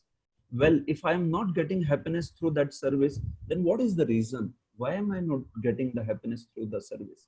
Is it that in initial days, it's very important that we have services are also, they are as per our nature, we like those services and all like that. I'm not saying all the services. See, obedience is first important thing. Whatever is told to us, we must obey and do those services. But what I'm trying to say is, when we do services, when we are hearing about Krishna consciousness and all that, we must make sure that we are doing all the factors that give us the relish of that service, a relish of what we are hearing and all. So if we are not getting relish, maybe we are not doing it properly. We are not attentive. We are not doing that service in proper mood. Maybe we are doing in a cribbing mood. We feel like, okay, why me only, like, why not somebody else to do this service and all that. So what will keep us not going back to the material enjoyment is the higher taste. And this higher taste is higher taste in terms of whatever little taste, at least, for chanting the holy names, for service, for hearing Krishna Katha and all that. And if you are getting that, maximize, let us try to maximize it. more we maximize it, come more and more in touch of it, that higher taste will accumulate in such a way that we will slowly actually start getting rid of our pullings and attraction for the material enjoyment, you know. So again, as a sadhaka, very important thing in this is we are in constant touch with the Shabda Brahma, the sound vibration. See, if we are regularly hearing about Krishna consciousness and why I should be attracted to Krishna and devotees and how material enjoyment is very dangerous, on one side hearing this is a food to our head, and on another side getting a substantial service that is a tangible service to Vaishnavas, that is food to our heart, you know.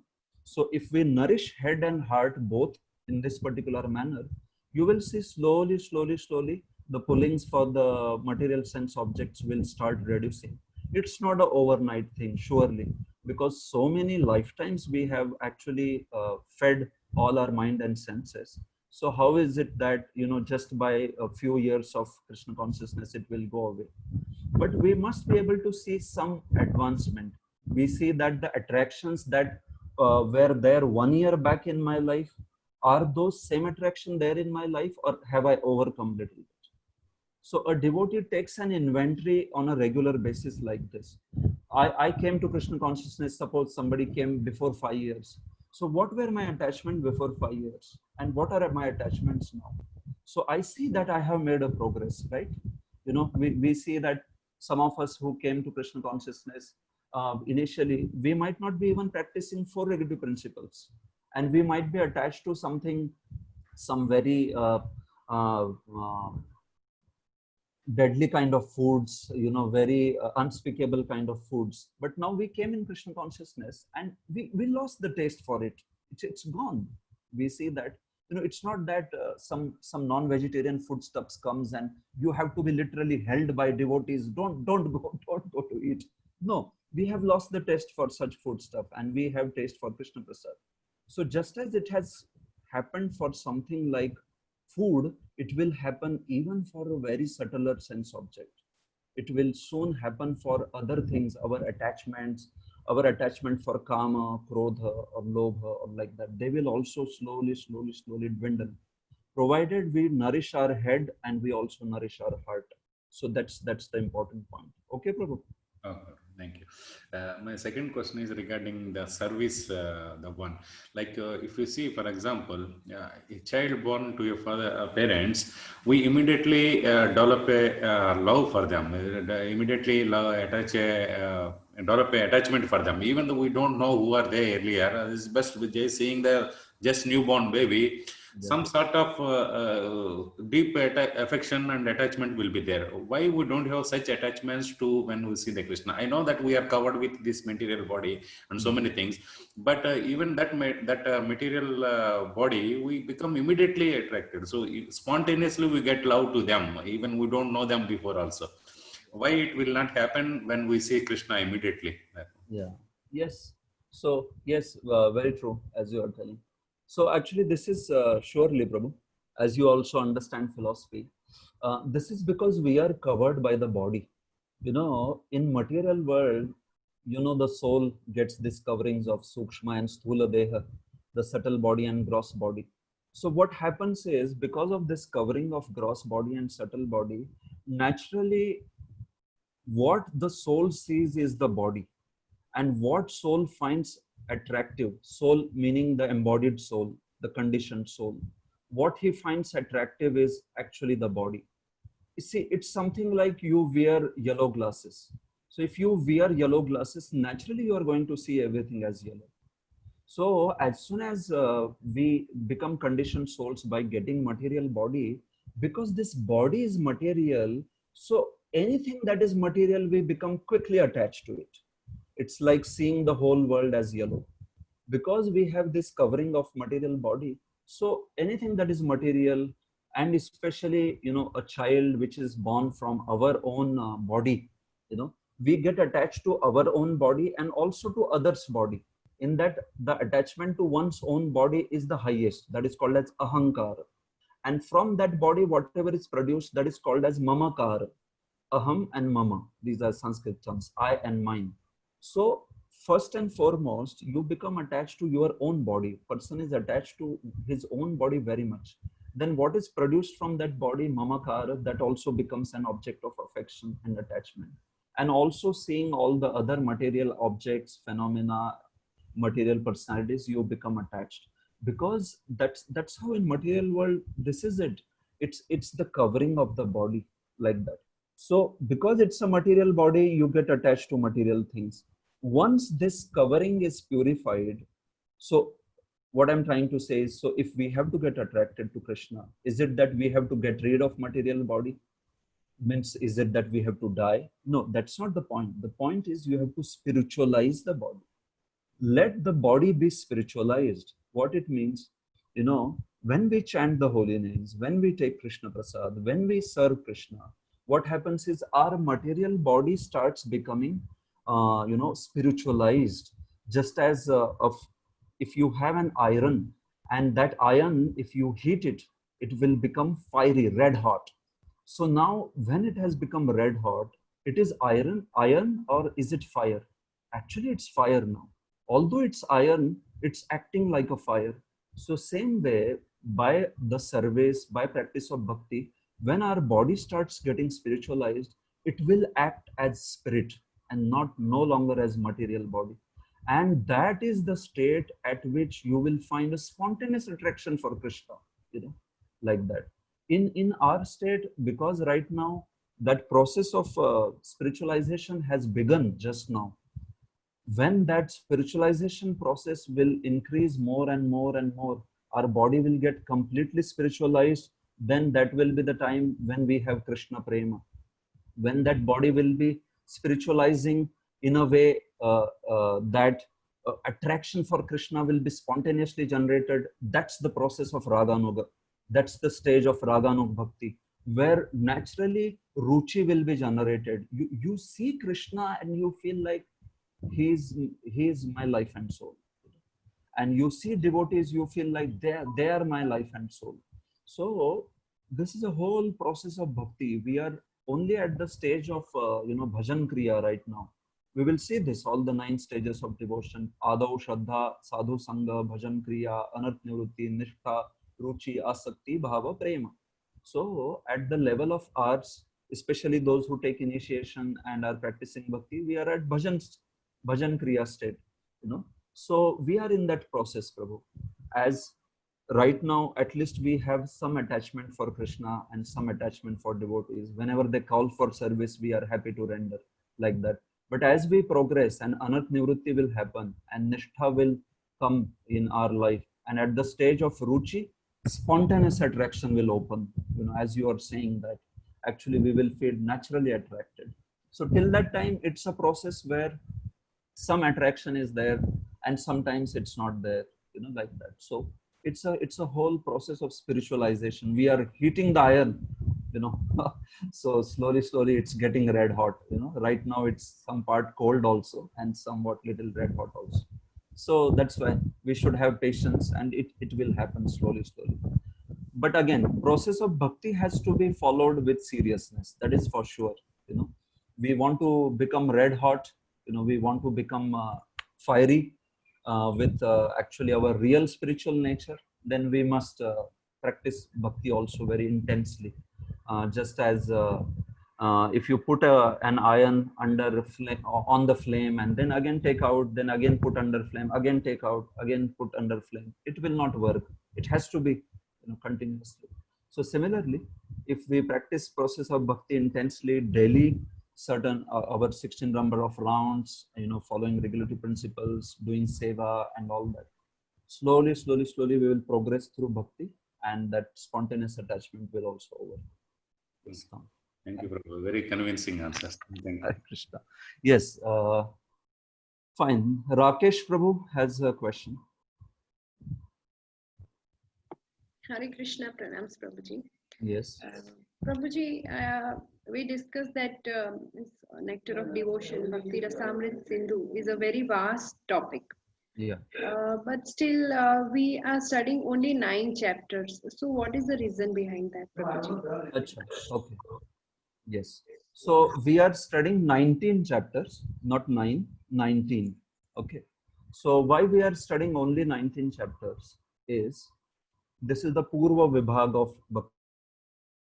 And there are 3 more Vibhagas, Paschim Vibhag, Dakshin Vibhag and Uttar Vibhag.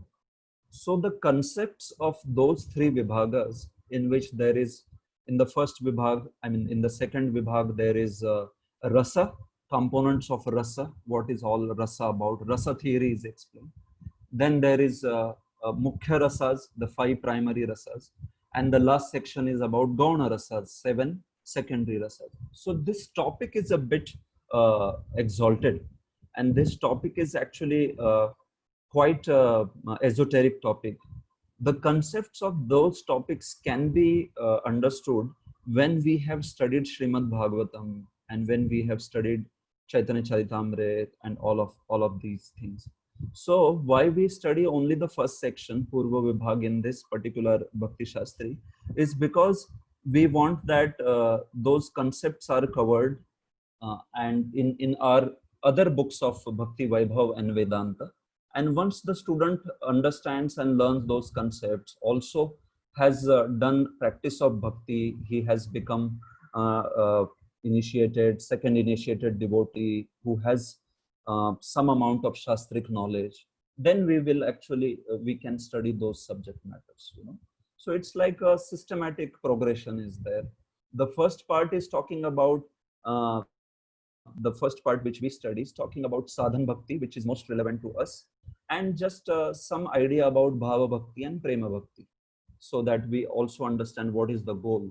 But especially about rasa and Krishna's dynamics of that rasa and all that, we will study these things, but we will study after some time, after we have gone through nice study of Prabhupada's Bhagavatam and Chaitanya Charitamrita and all that. And then we must study. I am not saying we should not study. Then we are highly recommended to study those things also, because they are Krishna's, I mean, it's such nice thing to know about Krishna, rasa and all that. But at this stage where you are beginning to study devotional shastra, we will study only the Purva Vibhag. And later, as you progress in bhakti, progress in knowledge of shastras, you could also study the other things. Okay? Yes. Okay, Prabhuji. Yes, thank you. Very good. Yeah. Okay, Nandi Mukhi Mataji. Hare Krishna Prabhuji. Yes. This question is related to what Murali Vadam Prabhu asked. So if we don't, we are told that we should distinguish devotees and associate. It's not that we should take association of everyone. So what is the difference between being judgmental and distinguishing and taking association? Okay, very fantastic question. Very nice question. Okay, what is the difference between being judgmental and also being discriminating? So as we go ahead in Bhakti Rasamrita Sindhu, this discussion will come exactly where we will talk about 3 kinds of adhikaris, and we will also talk about what is the way association is taken. There is a Rupa Goswami recommends 3 criteria for taking association. So we will discuss this in detail. Just keeping to precisely to the question which you have asked, what is difference between being judgmental and discriminative? Judgmental is actually where you naturally think that I am great and this person is fallen. You know, I am learned, I am knowledgeable, I understand more, and this person is actually he is not so advanced, he is not so exalted, or he doesn't understand bhakti and all. In discriminative, even if you see a junior, what you will see is actually, let me try to help him by sharing Krishna consciousness. But we don't have that tendency, or we don't have that mentality thinking, oh, I am very great and here is a fallen soul, he needs my mercy. No, we think that actually this is also a wonderful soul, and if he gets Krishna's mercy, who knows, he can go ahead than me in devotional service. So he is a wonderful soul who is serving Krishna.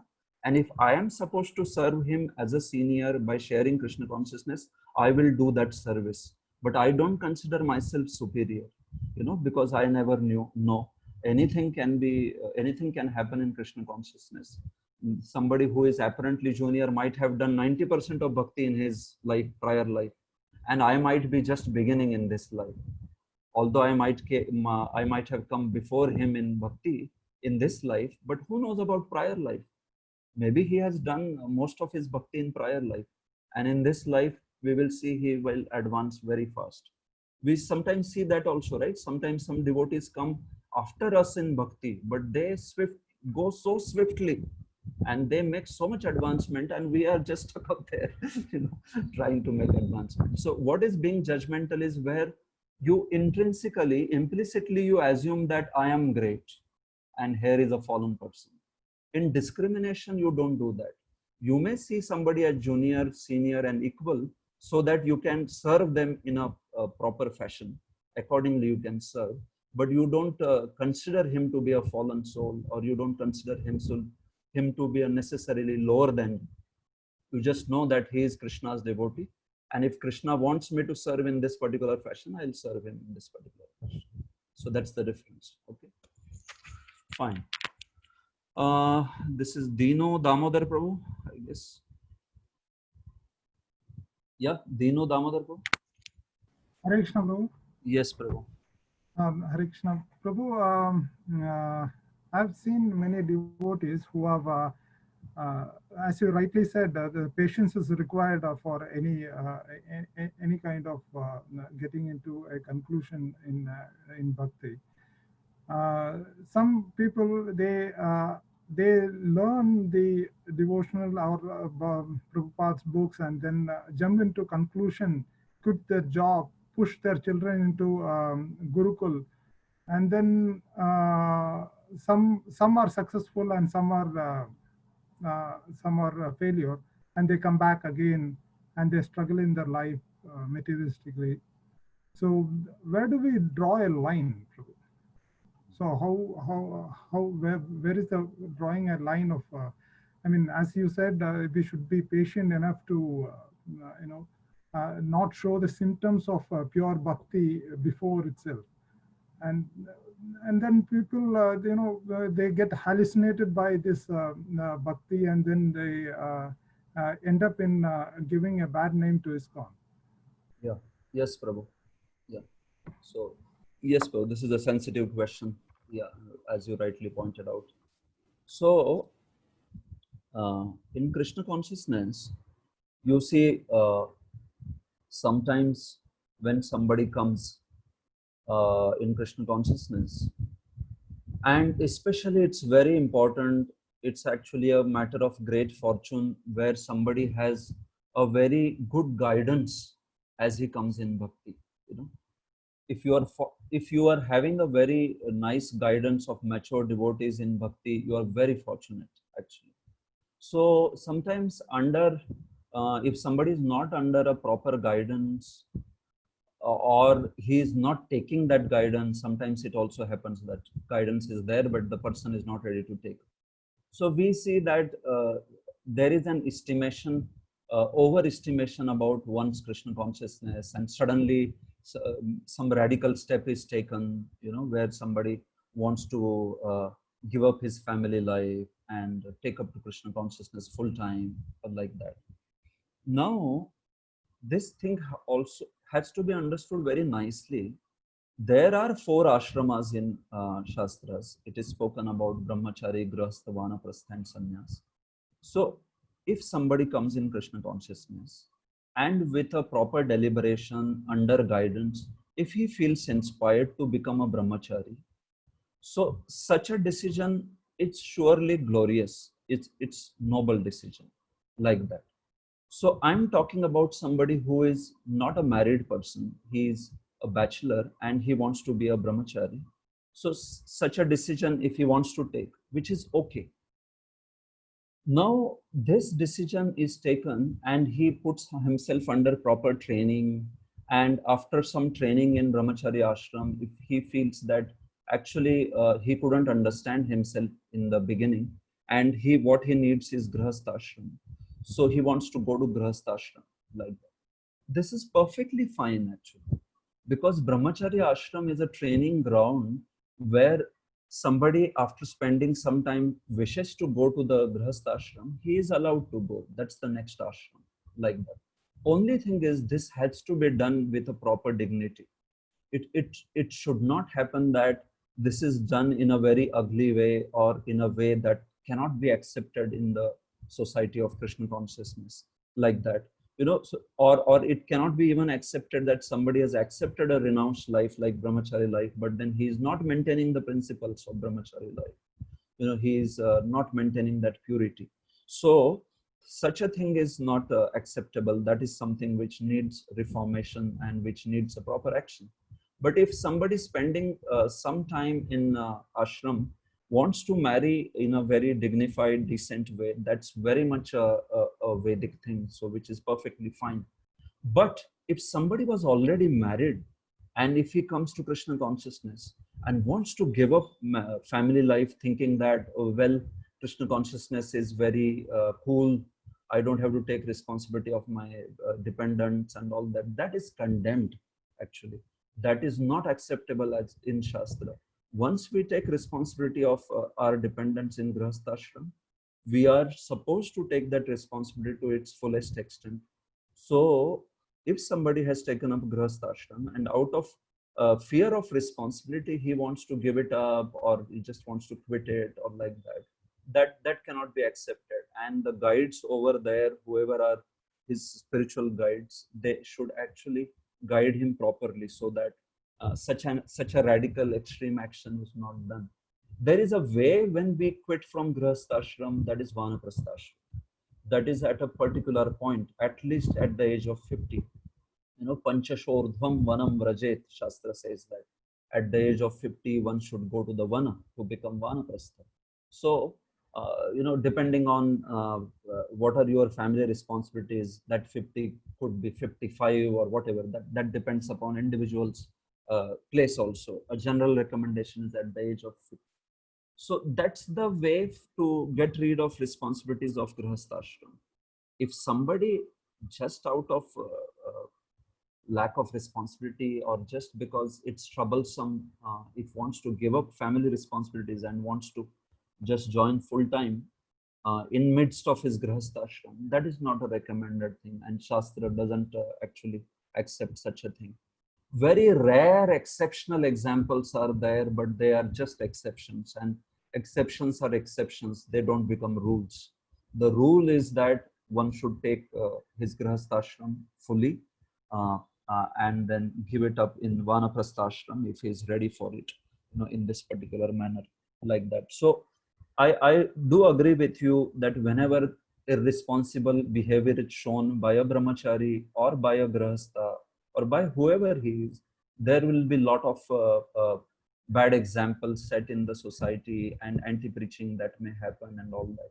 So that's why it's responsibility of individual person as well as those who are guiding that person to make sure that a mature guidance is provided, and with that mature guidance, mature steps are taken, like that. Even I was I just to share, nothing like a great story, but just to share with you, I was a engineer and working in IT, and when I wanted to join, I had my 4 sisters to get married, because I have 4 sisters. So I could see that if I left my father in between, when he has to struggle so much to get his daughters married and all, so that was not an ideal responsible behavior.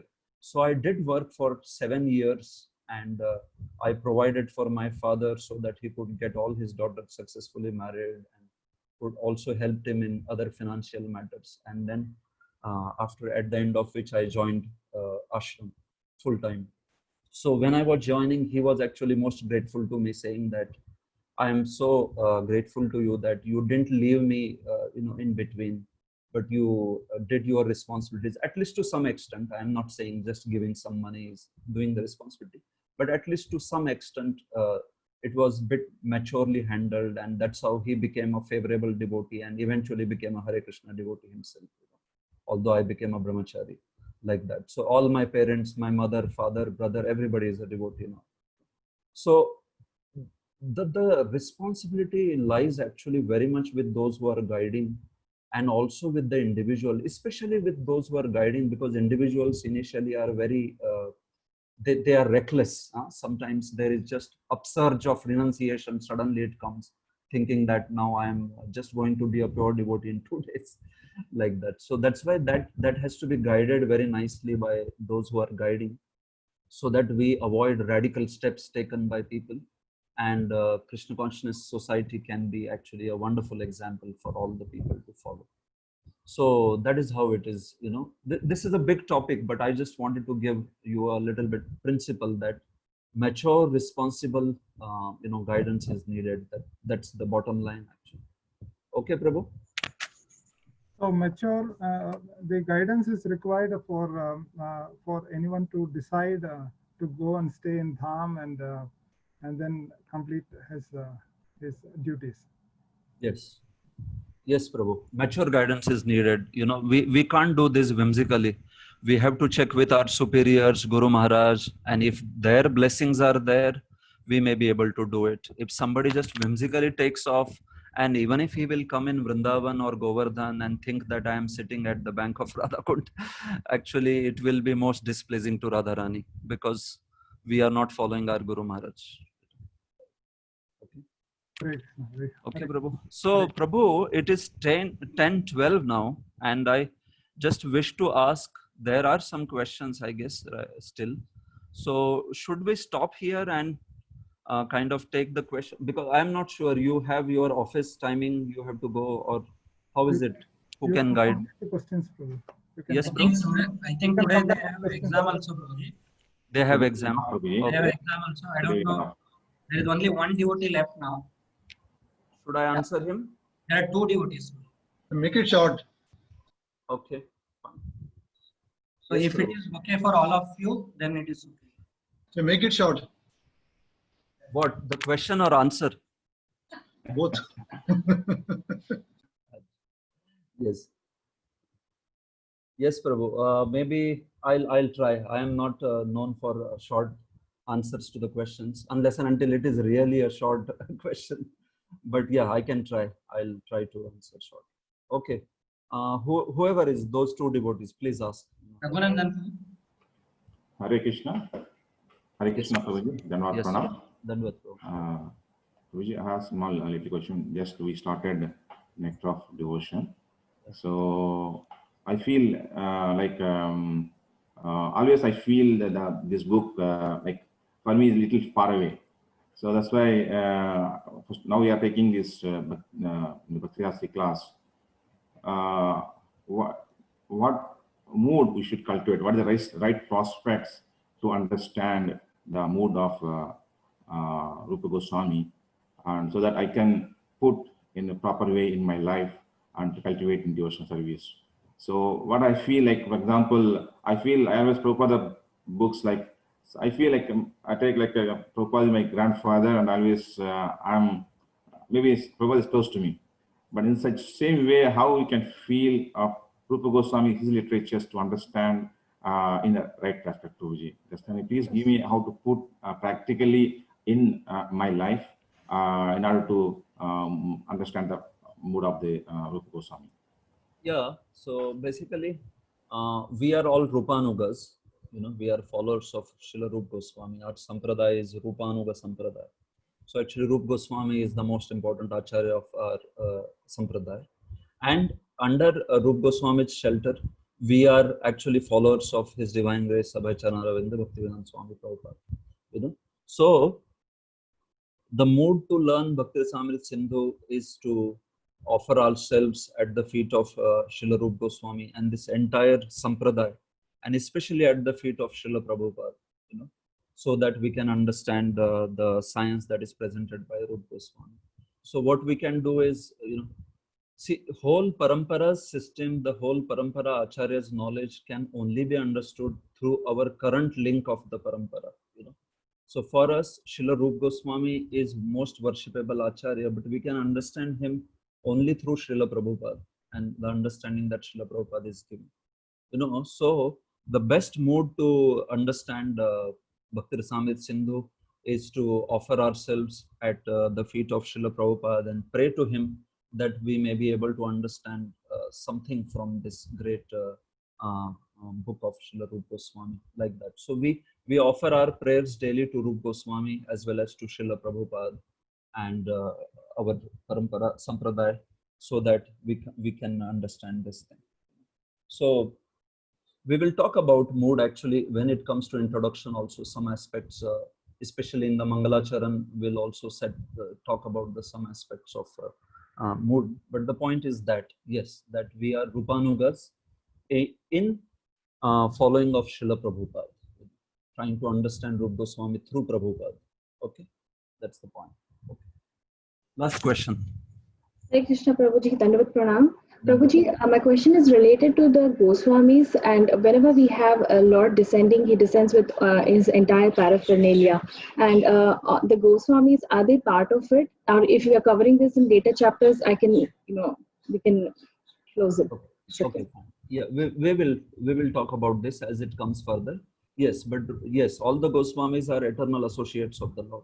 Yes, and they are Krishna, they are Manjaris actually, especially Rupa and Sanatan are Manjaris in the spiritual world, and even about others. Anyway, when it comes to individuals, I will talk also about them. But Rupa Sanatan are Rupa Manjari and Labanga Manjari in the spiritual world, and they are Krishna and Radharani's very, very special servants. So these are all eternal associates of the Lord. Yes. Thank you very much, Prabhuji. Hare Krishna. Hare Krishna. So that's all for today. I mean, in case this is first time I'm talking to all of you, and please forgive me if I am a bit monotonous or if I am a tiring speaker to all of you. So I would also take a feedback from Anand Shesh Prabhu about how to go about it. Usually, as I mentioned to you, in the future sessions, I have a discussion typically for 45 minutes, and then I take a break for questions. Again, I discuss 45 minutes and I take a break for questions. So that is my style with which I usually go about. So we will follow that from the next session. But anyhow, Anand Shesh Prabhu, do you want to say anything? Or are you there? Yes, no, perfectly. Yeah, it is perfectly fine for you. Okay, fine, Prabhuji. So what I'll do is I'll share with them the open book questions in next class. Yes, I just didn't shortlist them. So I'll share in the next class. So for this preface is over today's discussion. I'll begin with the introduction and definition of pure devotional service in the next class. So at this point, I really want to thank all of you for your patient listening. And what I is hope. Homework, Prabhu? Homework. Yeah. Okay. Good point. Yes. So Prabhu, do go through this preface and find out where Prabhupada tells about why we should study NOD. Prabhupada at many points is talking about the purpose of NOD, the reason for studying NOD, like that he speaks. So please, the homework for all of you today is go through the entire preface and find out where Prabhupada, what benefits one can receive from studying NOD. Prabhupada is speaking straight in his words. He says that this is the purpose of studying NOD. This is the benefit of studying NOD. So you can please, go and note that in a document.